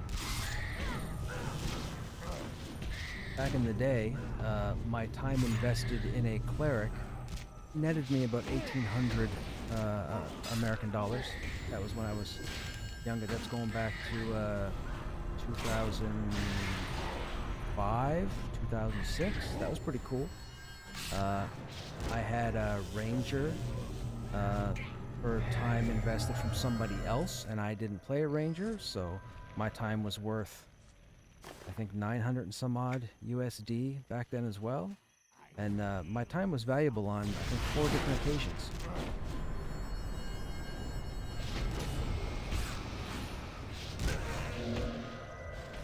That's how you had to talk about it. You couldn't say that, you know, you leveled the character up and sold the character. You couldn't say that. You get in trouble for that. You get banned, kicked from the game, blah, whatever. But it was all about time invested.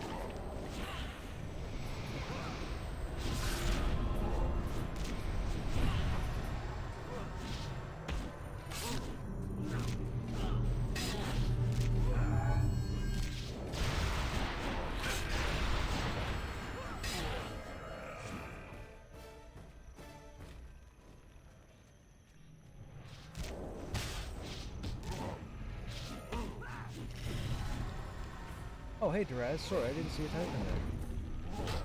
Never heard anyone call it Barbie mode? That's what it. Yeah, I'm known as a big Barbie. I'm a big Barbie when it comes to RPGs, specifically EQ2, because their appearance system is phenomenal. Hitting such a high level, most of your damage. Oh, I did now. Let's right. Hey, Pika. Just have my time. Oh, but time rather than character time. Yeah. I used to know people that just stopped playing. They felt their time wasn't worth anything, and you know, I ended up acquiring their time. I don't know how you would word that, but they would leave me their tunes, and I'd be like, okay. And then I would invest some time into them, and I would make it worth my while. When we first found out about it, dude, being young, I thought I was Richie Rich. Back when you did like Western Union money orders, PayPal wasn't a thing, none of that stuff.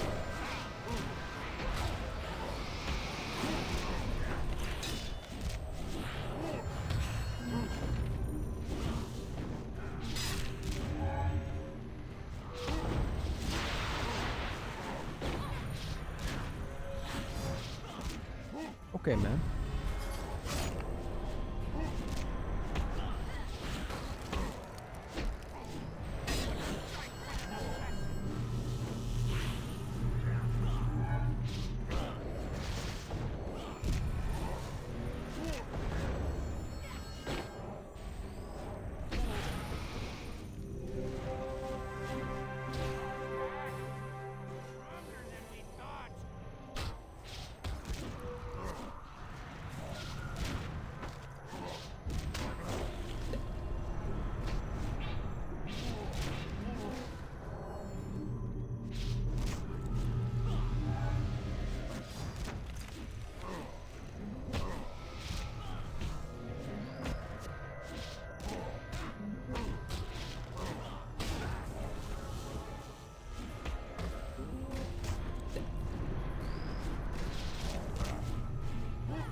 Oh, that guy taunted at the wrong time. I was trying to taunt that guy.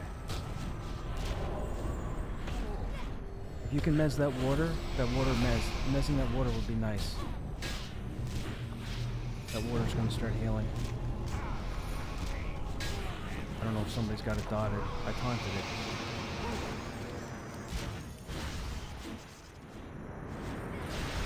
Oh, it's still swinging. Alright, it's next.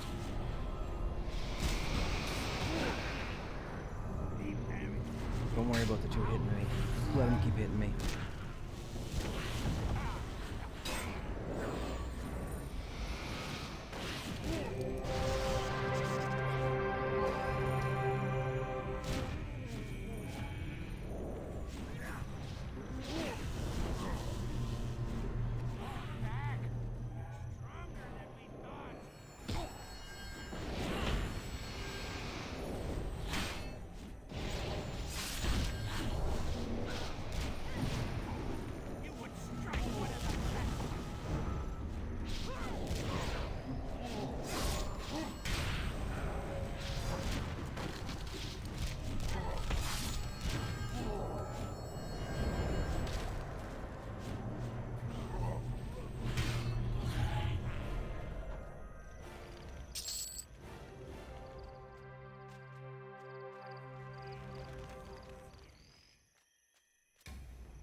Changing to the water just because the water's a healer.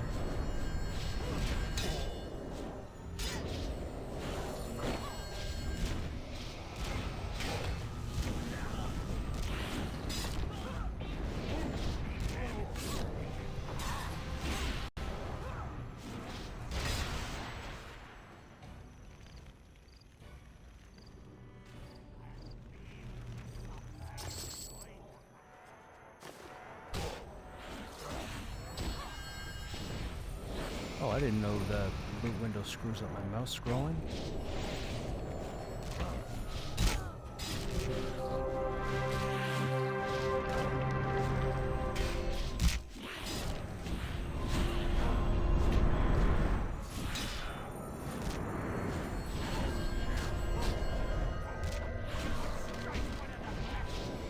Duraz, man, I missed you last night. There was somebody on setting up an Obelisk of Lost Souls access group. And I was like, shoot. I was like, Duraz, you here? You here? Trying to get you in on it because they were going to go into Obelisk afterwards. But I don't believe you were here.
Oh, hello. We got one of the other names.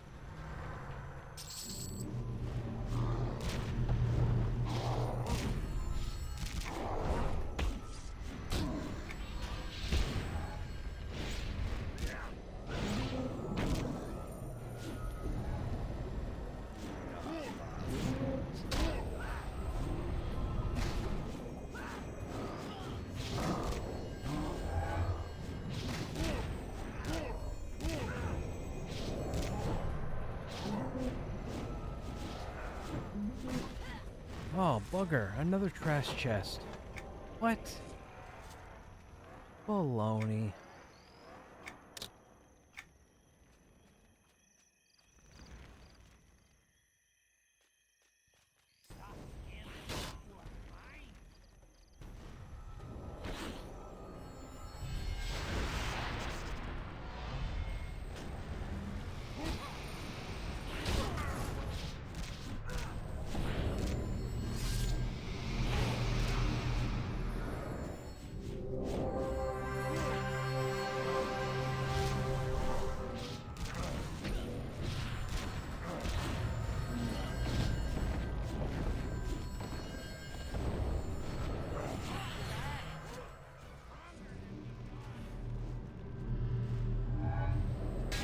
I wonder, do you think this group can handle the slime event?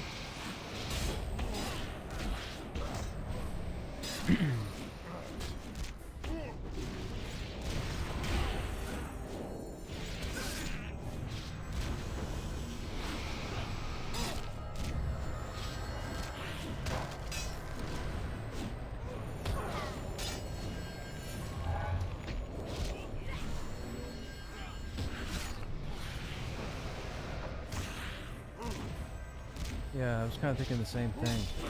I don't want to lose the spot, but we might check the slime.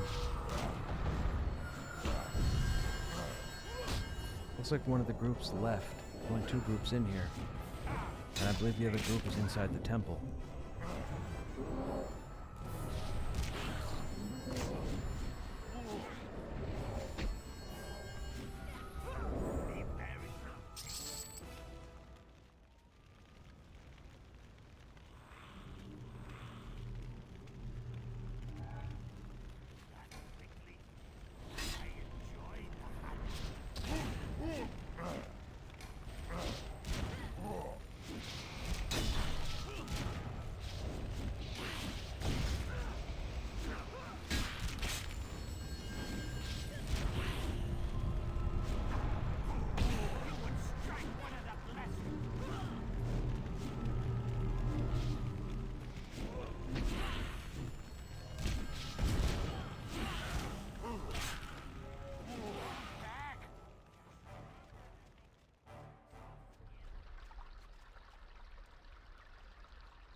Okay, this is the slime event.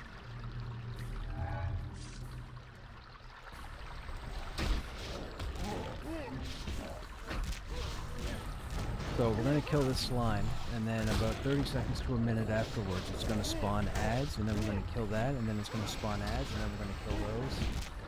and it's going to slowly ramp up to a point where it's going to spawn something called the acidic mass. In which case we'll kill that and hope we don't get a wooden chest like the previous two names.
Oh, now we're the only group in here. Fantastic. The other group must have broken up, which means they left the instance. There's probably not enough in instance 2 to spawn a 3, so we should have the zone to ourselves for a bit. It'll be nice.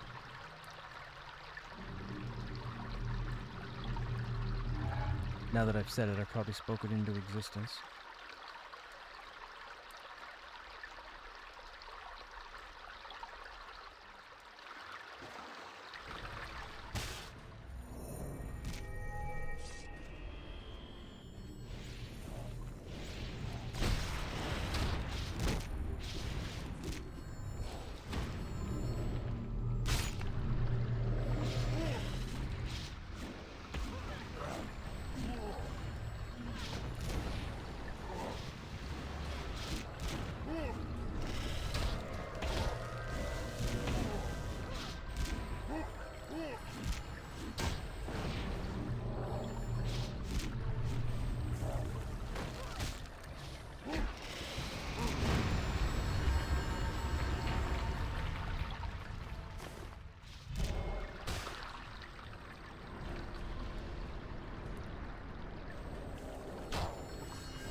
Aren't resisted. Give me a second.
I was gonna say, that wasn't the acidic mass.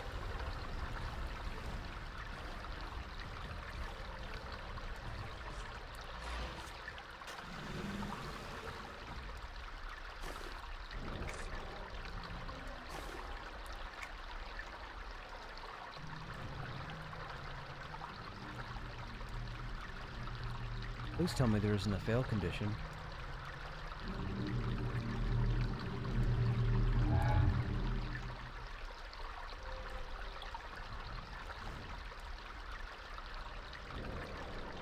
Did we not kill it fast enough?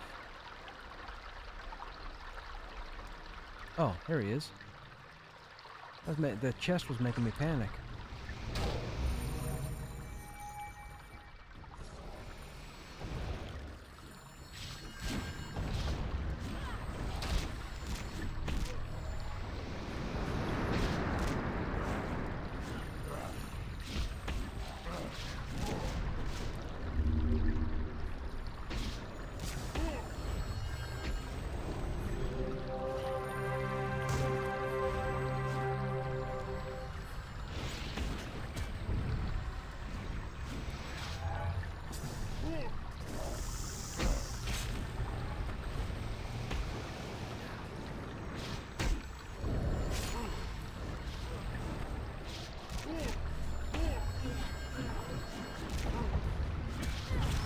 Oh my god, I give up.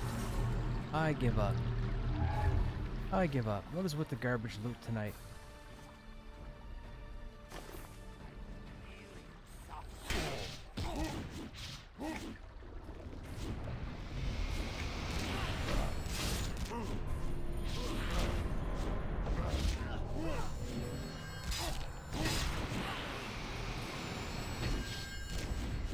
No, it isn't. Garbage.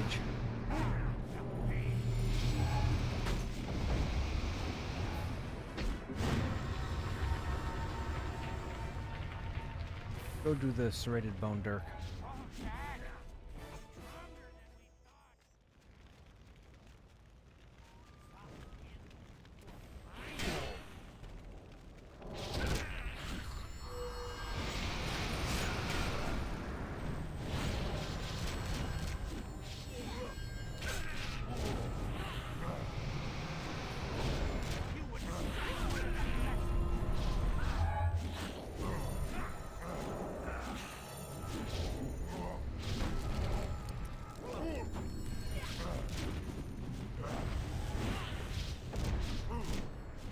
I just found out that apparently Chill Mode doesn't have any shamans raiding with them.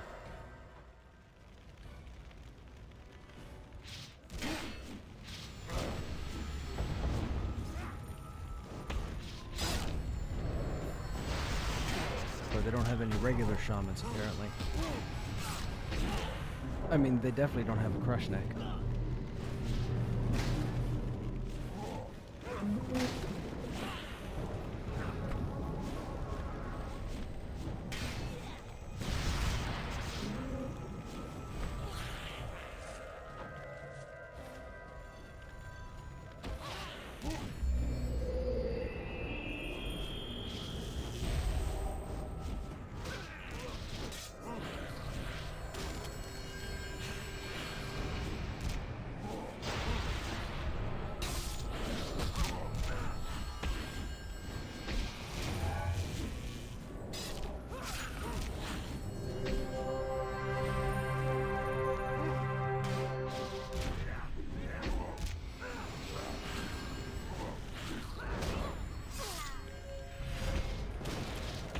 Look, we kill the boss and we get a crap chest, and we kill a crap mob and get an exquisite chest. This is what I was explaining earlier, so this is a master. So this is the highest quality spell you can get. So this would be the Rending Frenzy for the Necromancer. Sometimes you'll get a random exquisite. That's what we call it. We call it a random exquisite specifically. Whenever it drops off a trash mob, so a non-named target, 11 chances out of 10 it's a spell. It's rare that it happens. It's nice to see when it happens. The problem is, and this has been part of EQ2 for 20 years, every time a random exquisite drops, there's a skill in it that nobody in your group can use. We don't have a necromancer in the group, and it dropped a necromancer book. And it does this all the time. And yes, one or two of my viewers are probably going to type that they got a spell for themselves in some group somewhere. If you don't have a screenshot or a video of it timestamped, I don't believe you. Because for 20 years, it's been, this game doesn't drop anything for anybody in the group. And don't count the master that I got the other night.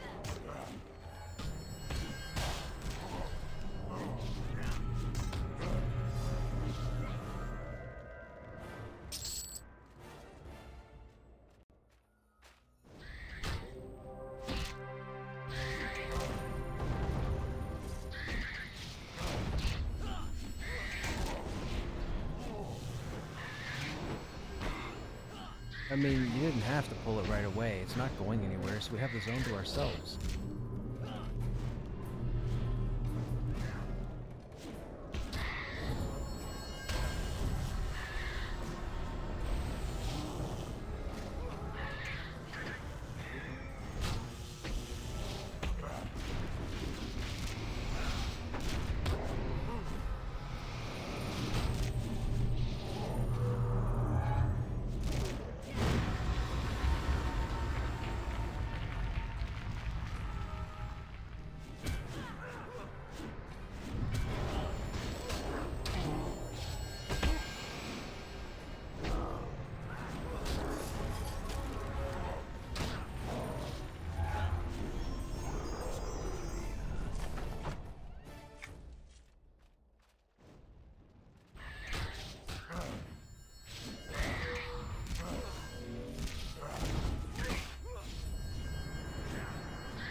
See the third one.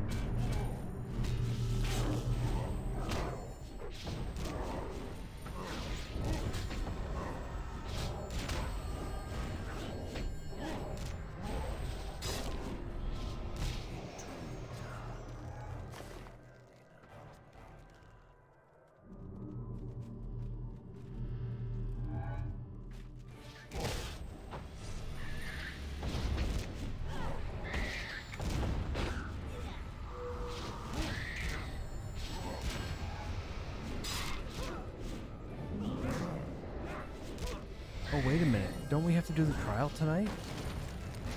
We have the 6th trial, right?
Wow, I completed one.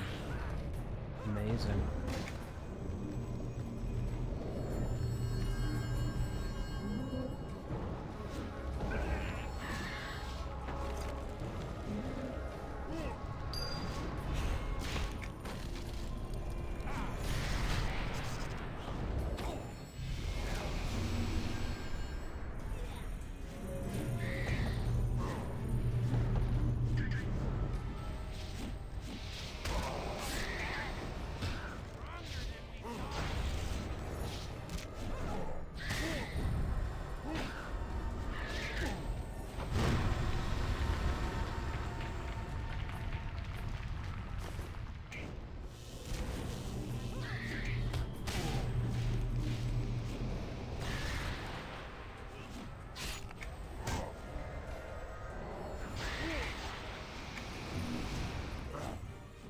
I thought you got the book as a reward. Oh, you did. It's right there.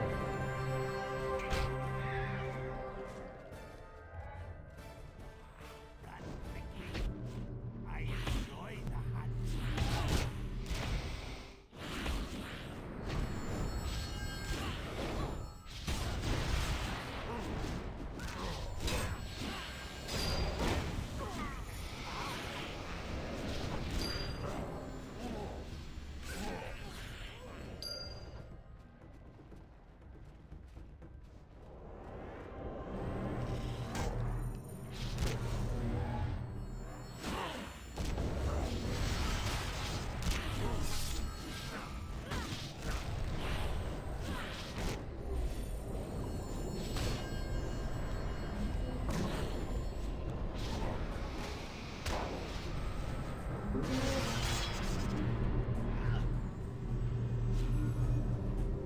What's on to now? Nothing.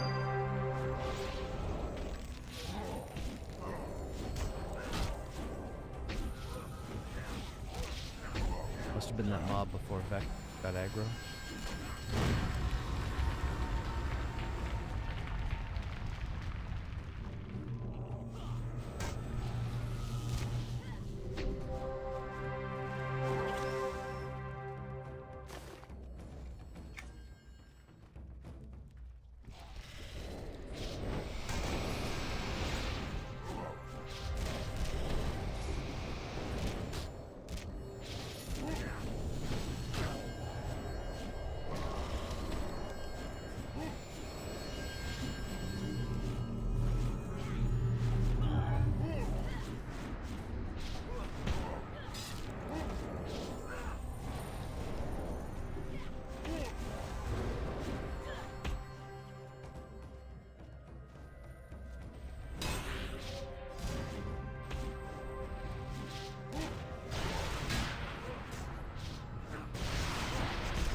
Why is it still attacking me after you've mezzed it? red dot on it.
Like I said last night, what I miss about EQ1 is the never tab.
Run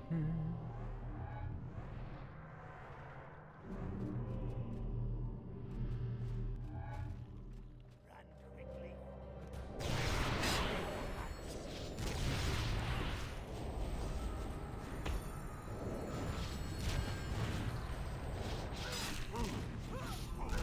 You would strike one of the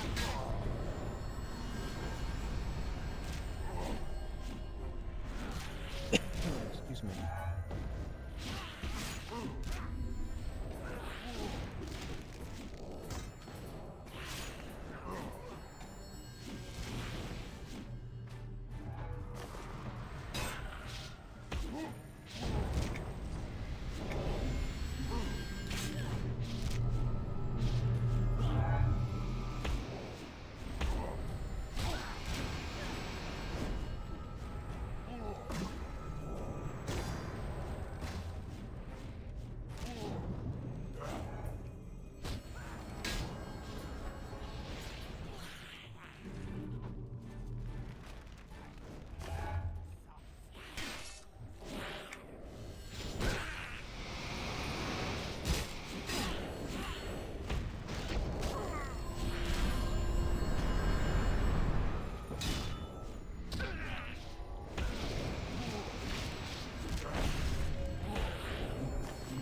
soft.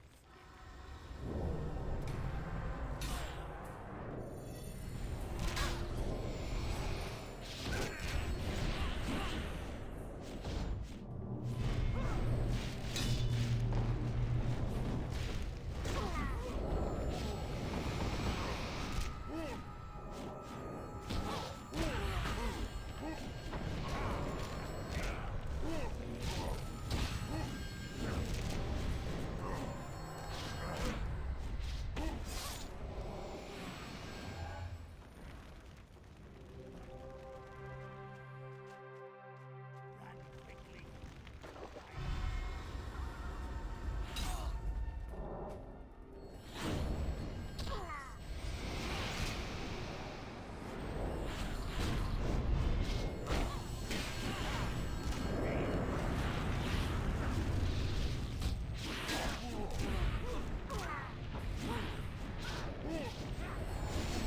Thought we were doing 6 first. Wait, what?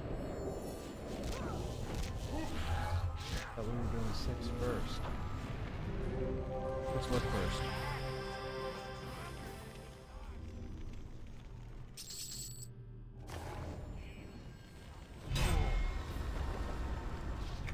Oh, trial 6. Oh, gotcha. Oh, yeah. You usually do it at the start of the string. Yeah. Right, I completely forgot about it until now. Why? Do you already have it done? Or have you had it done yet? You haven't had it done yet, have you?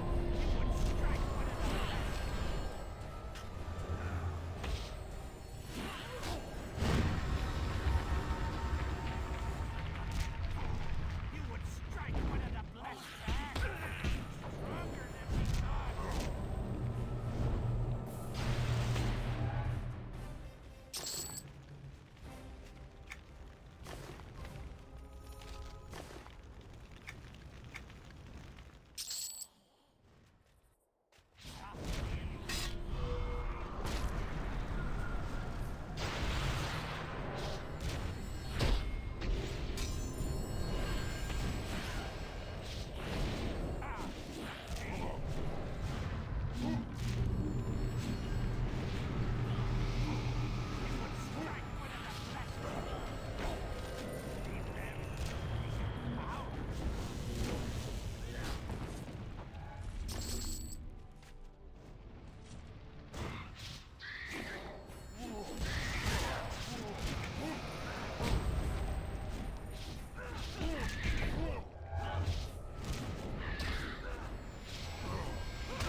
say agreed to that. I don't need that.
Somehow lazy assist screws up Mez all the time because somebody switches off with me.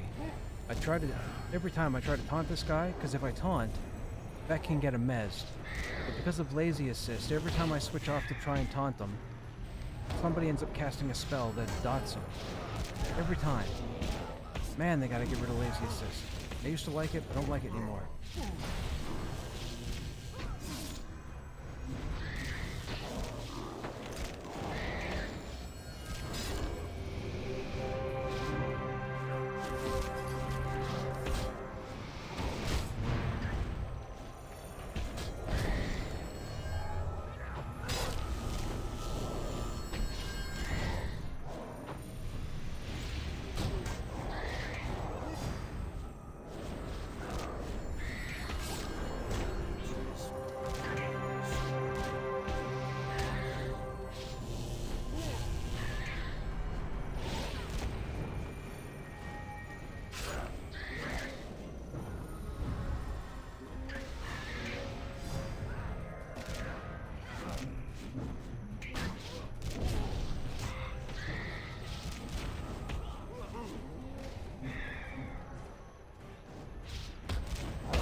Oh yeah, no, I know. It annoys me because if a problematic mob happens to aggro, it's a lot easier on power and everything if it gets mezzed. But every time someone switches off and casts something and it ends up being a dot and it dots the target and then the chanter, I mean, may as well just forget it.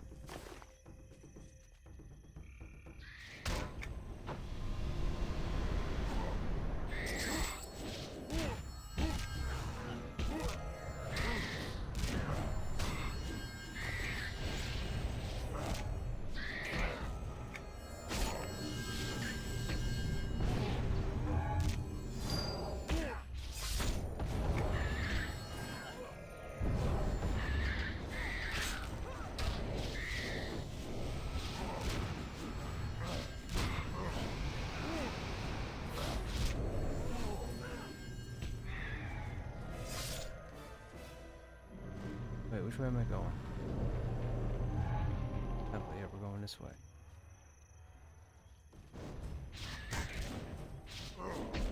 Be around there for a second.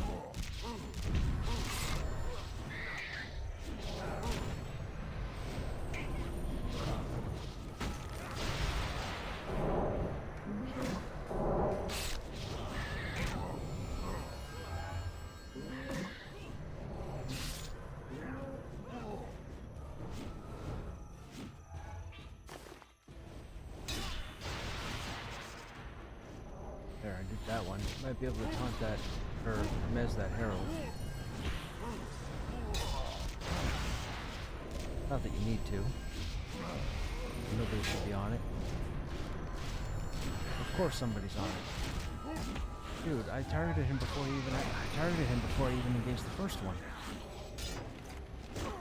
No, he's not dotted.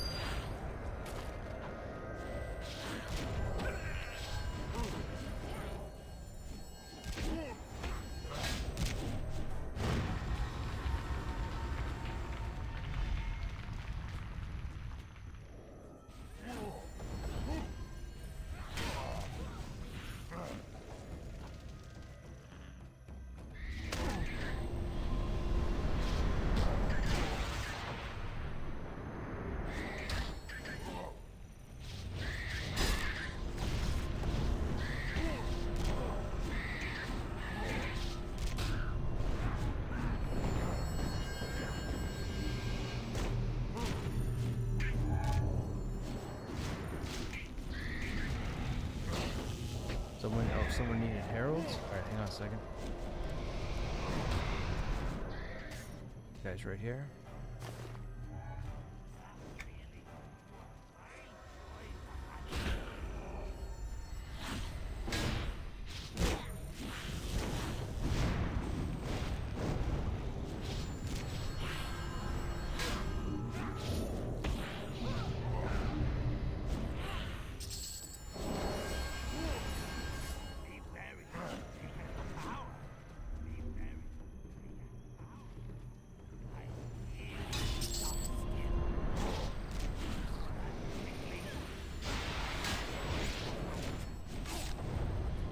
Chances are that golem's gonna come back and aggro.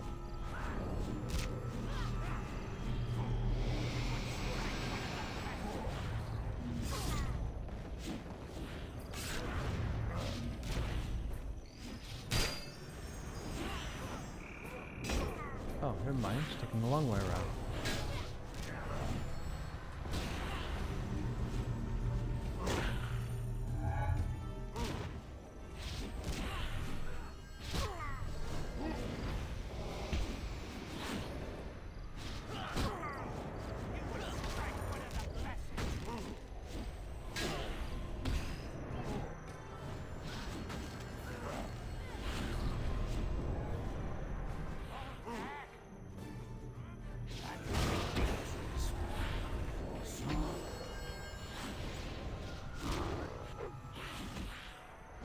Oh, we pulled the second one anyways.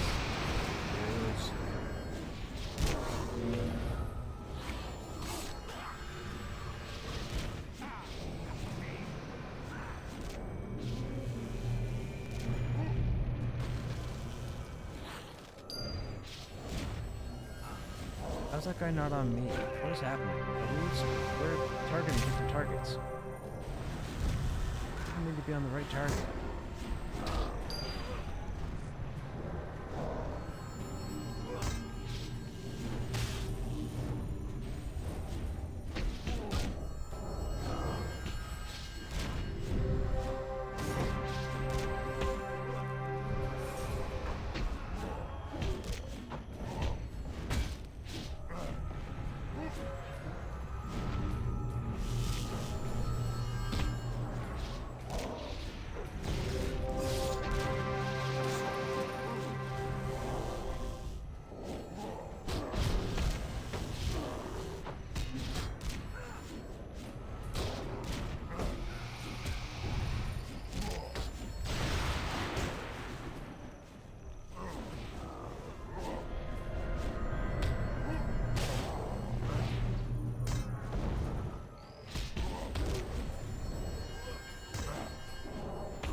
I've never seen the guild Sky Team.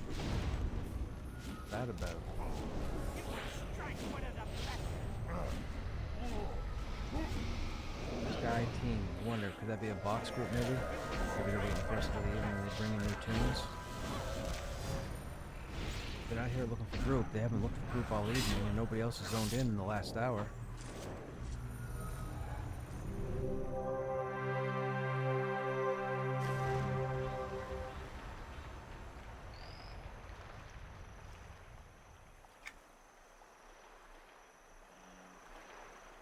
Bang, you up to go to Zach? We could always try it. Worst case scenario, we fail.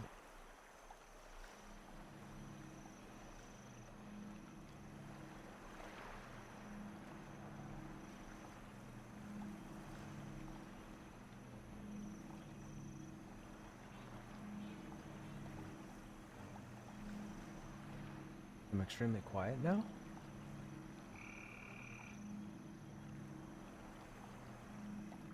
I am quiet. Wow, what happened there? Have you guys heard me at all in the last 30 minutes?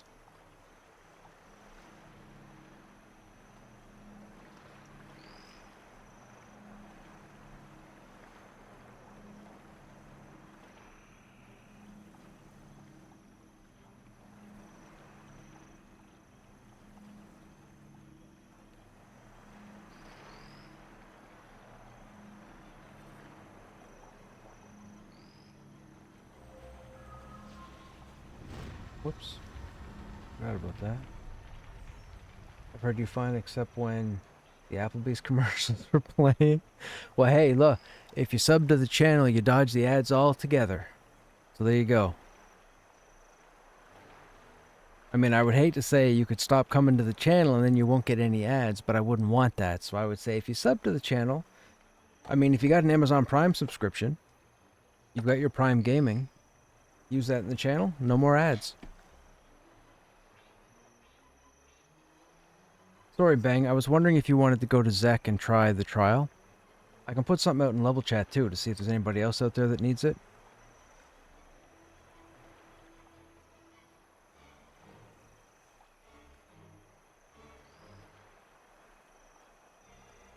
Yeah, unfortunately, that's the only way to beat the ads, man. The only way to beat the ads is to use your sub and oh, so okay.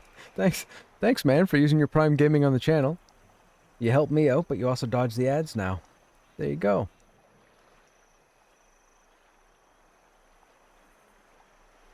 Had my 244 AD3 ready and took Grandmaster of Group Ward. Oh no. What trial event? We're on 6, Lazy. We have to get 6 done. I've been slacking. You forgot about the Prime? Yeah, that goes for anybody. Anybody that has an Amazon Prime subscription, you have access to a Prime Gaming subscription for Twitch. So if you're getting ads and you want to dodge them, just burn your Prime Gaming thing on the channel and no more ads.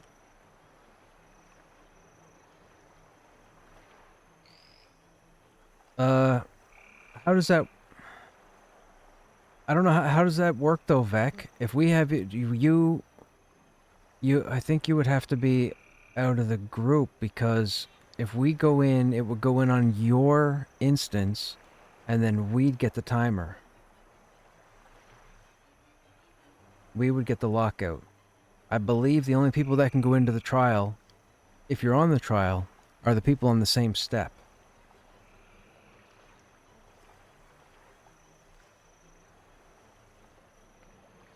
I mean, I'm definitely willing to try, but I would like to get us in on step 6 first before 2. But I'll definitely stay to try and zone back in again. Yeah. I'm pretty sure the whole trick with this is that it keeps you on the same tier.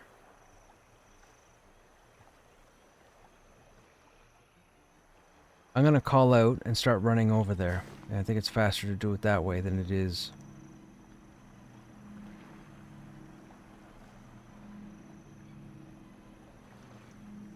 True.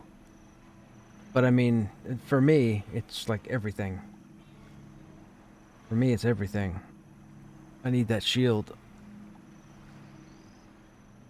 I don't think there's better until Desert of Flames. And even then, I think we have to get into the tower at the end.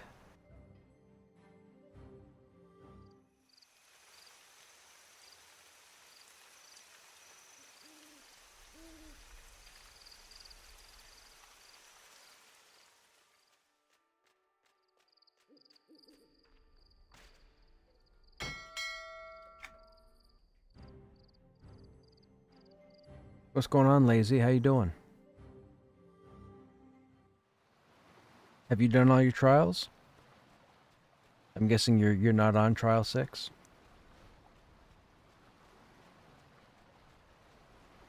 Well, let's do this.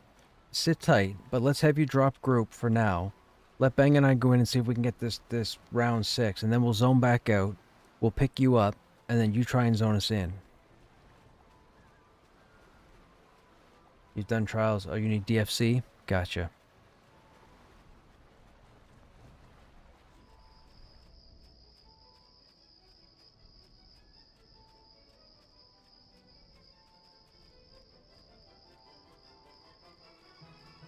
Well met.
That's not bad. For the time we were in there, we got 40%.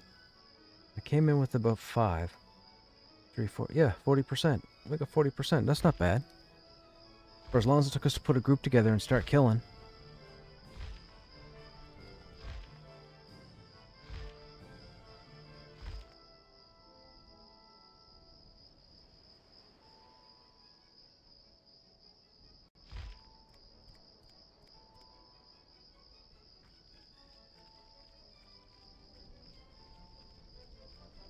Yeah, that's Bang. Excuse me. Bang and I have been waiting. We already have the SSOY, or we're already up to that part of the SSOY. We didn't want to run DFC until we had both of them up to that point. I'd also like to get a long arm, if we can get it to drop.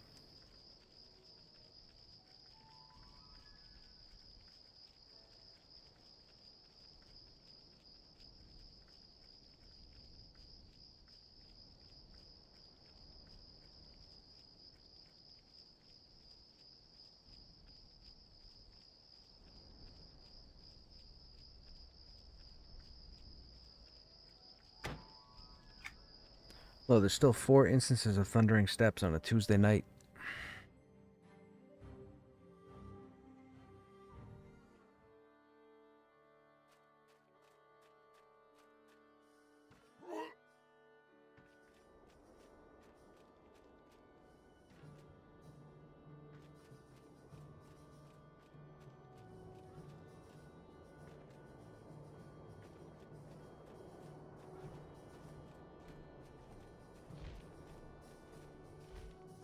Salutations.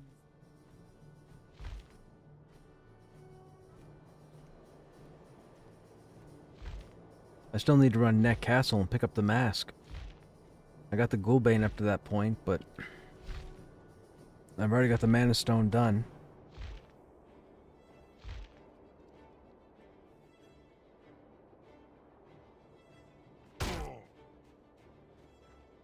Barsoons is done. I don't need anything in Barsoons. I need Stormhold for the Bone-Bladed Claymore. I haven't done that.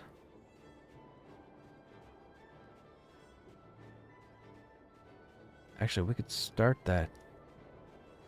That's 44 and 47 respectively.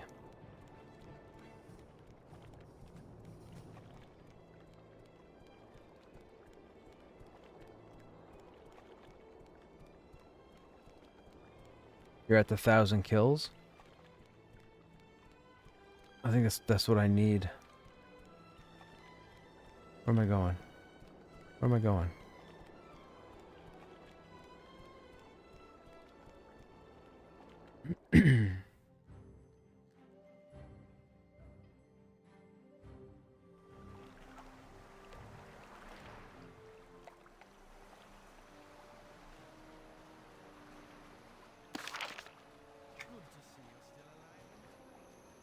Oh, I need to kill the shaman. We only just started. 1,000 kills comes after. Excuse me. We have to go after Opala.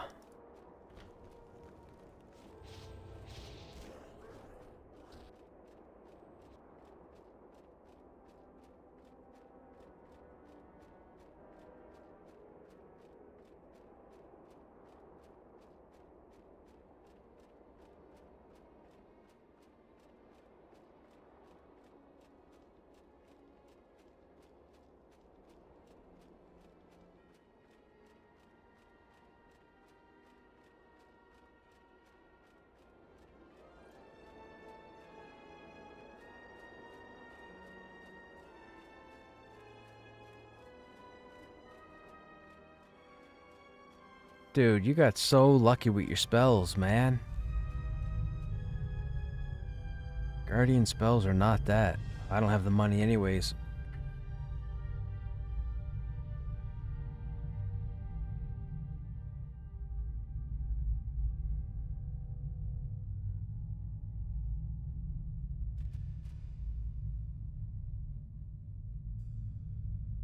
Always checking Freeport for deals.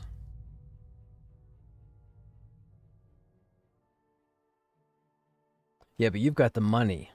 You can afford to pick up a master for 30 gold or what have you. What do I have? 59 gold right now.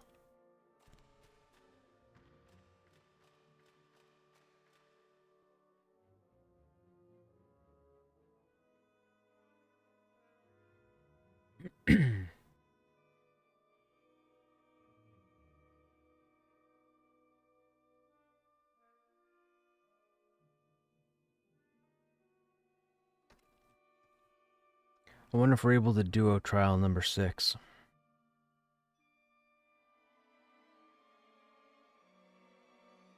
Hey Lazy, do you remember what level the mobs were in trial 6? There's 4 of them, right?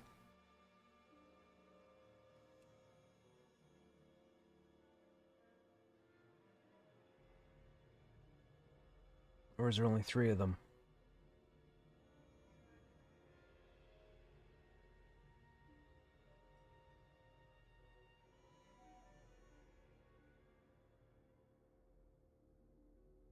$36, $38. We'll go out of power. That's what I'm afraid of. I'm afraid of going out of power.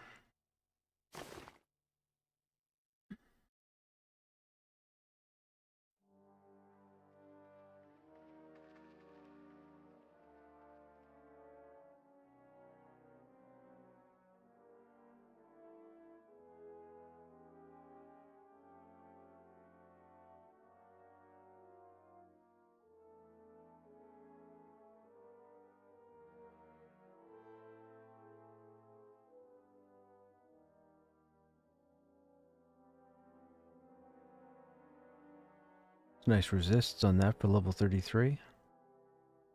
3 different resists.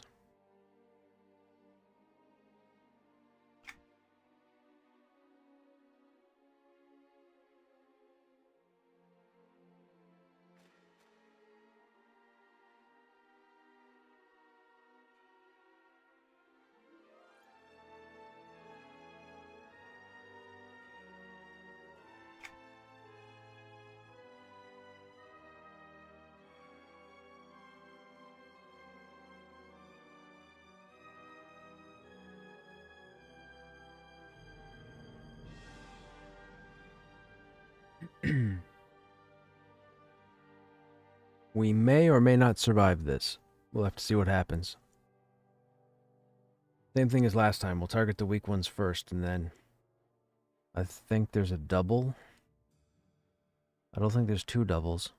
I think it's 3 singles and a double. Just a higher level.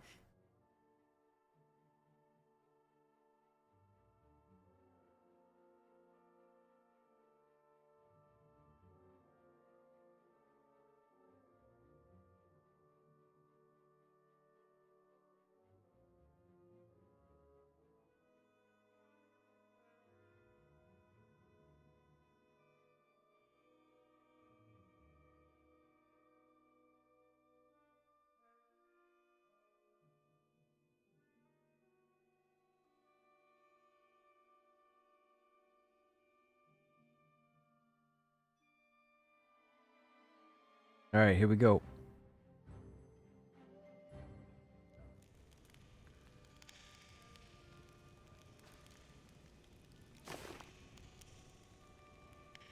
I don't want to take off the axe because in case it procs. But I'm not going to be doing enough damage. We'll see what happens.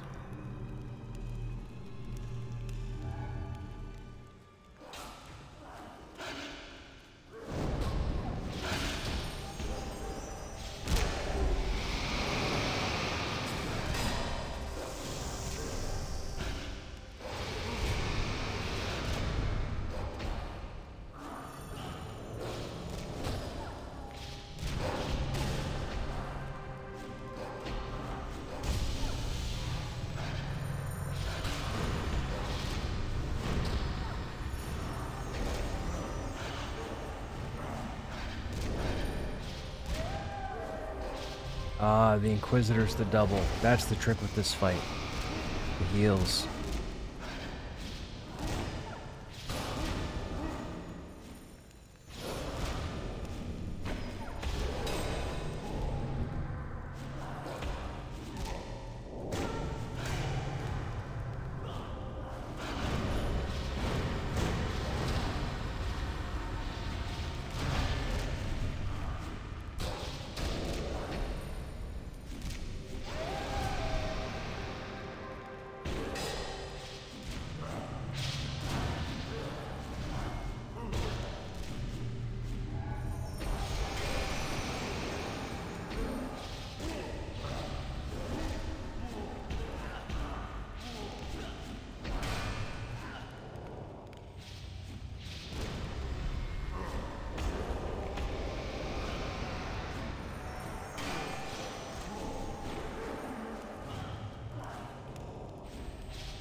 Yeah, this healer and the triple up is gonna be mad. The healer still has 75% of its power.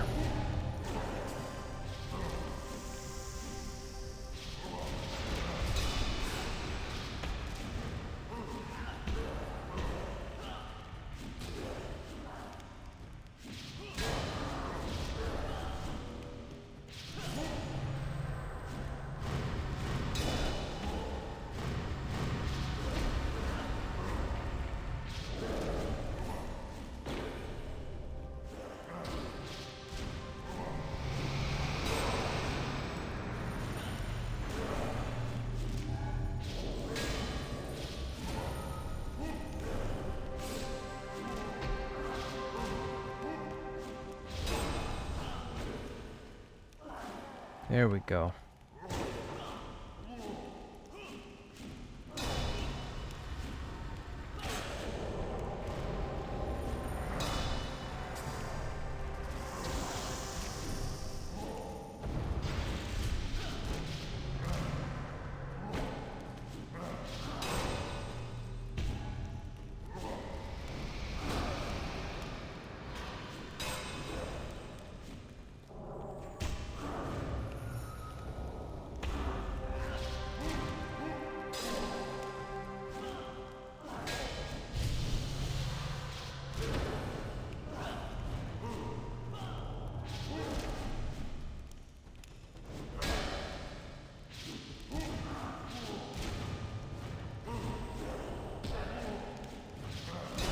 just procced. So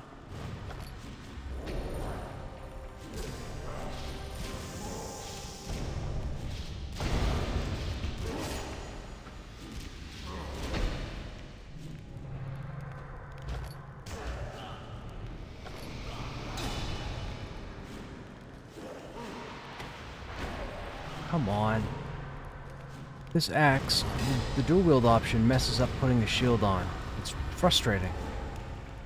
How do they not have that worked out?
Wow. Okay. Man, that dot was making short work.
Yeah. That's what we'll do.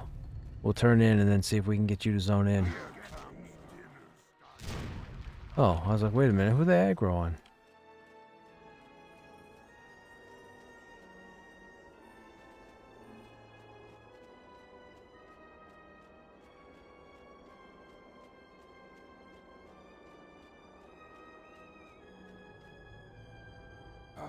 The conquering hero. Believe what you will. You have been... Then you will prevent us. Should we advance into other lands? It can only be... Okay, so that's the DFC. So now, let's get you in here.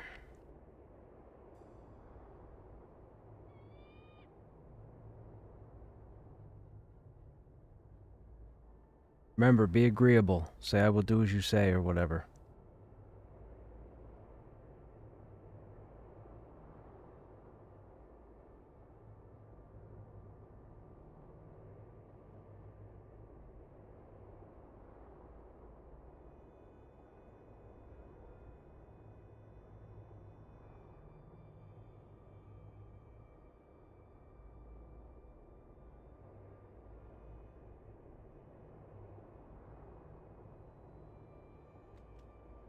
Okay, let's get Vec in here now. Now, you try and zone us in, Vec, and see what happens.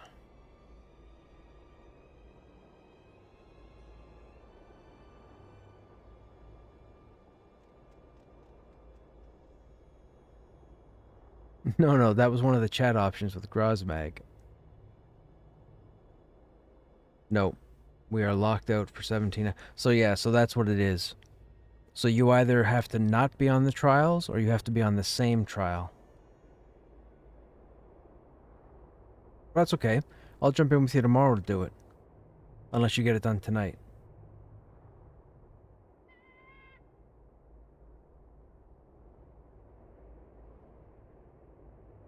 Okay, so now we have that ready for Death Fist Citadel. So now that means we have both, right?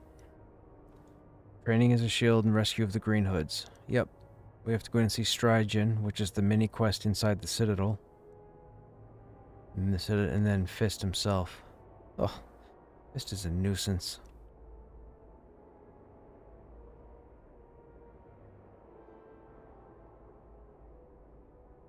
Man, that's a nice heritage quest.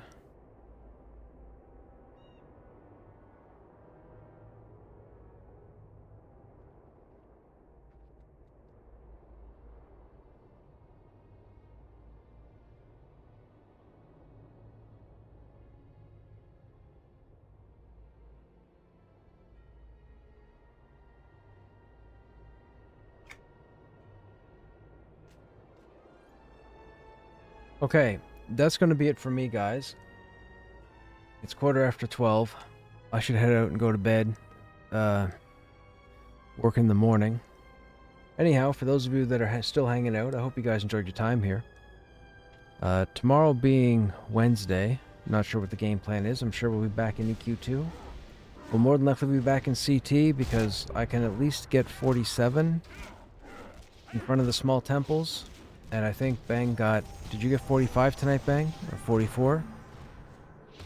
You dinged, right?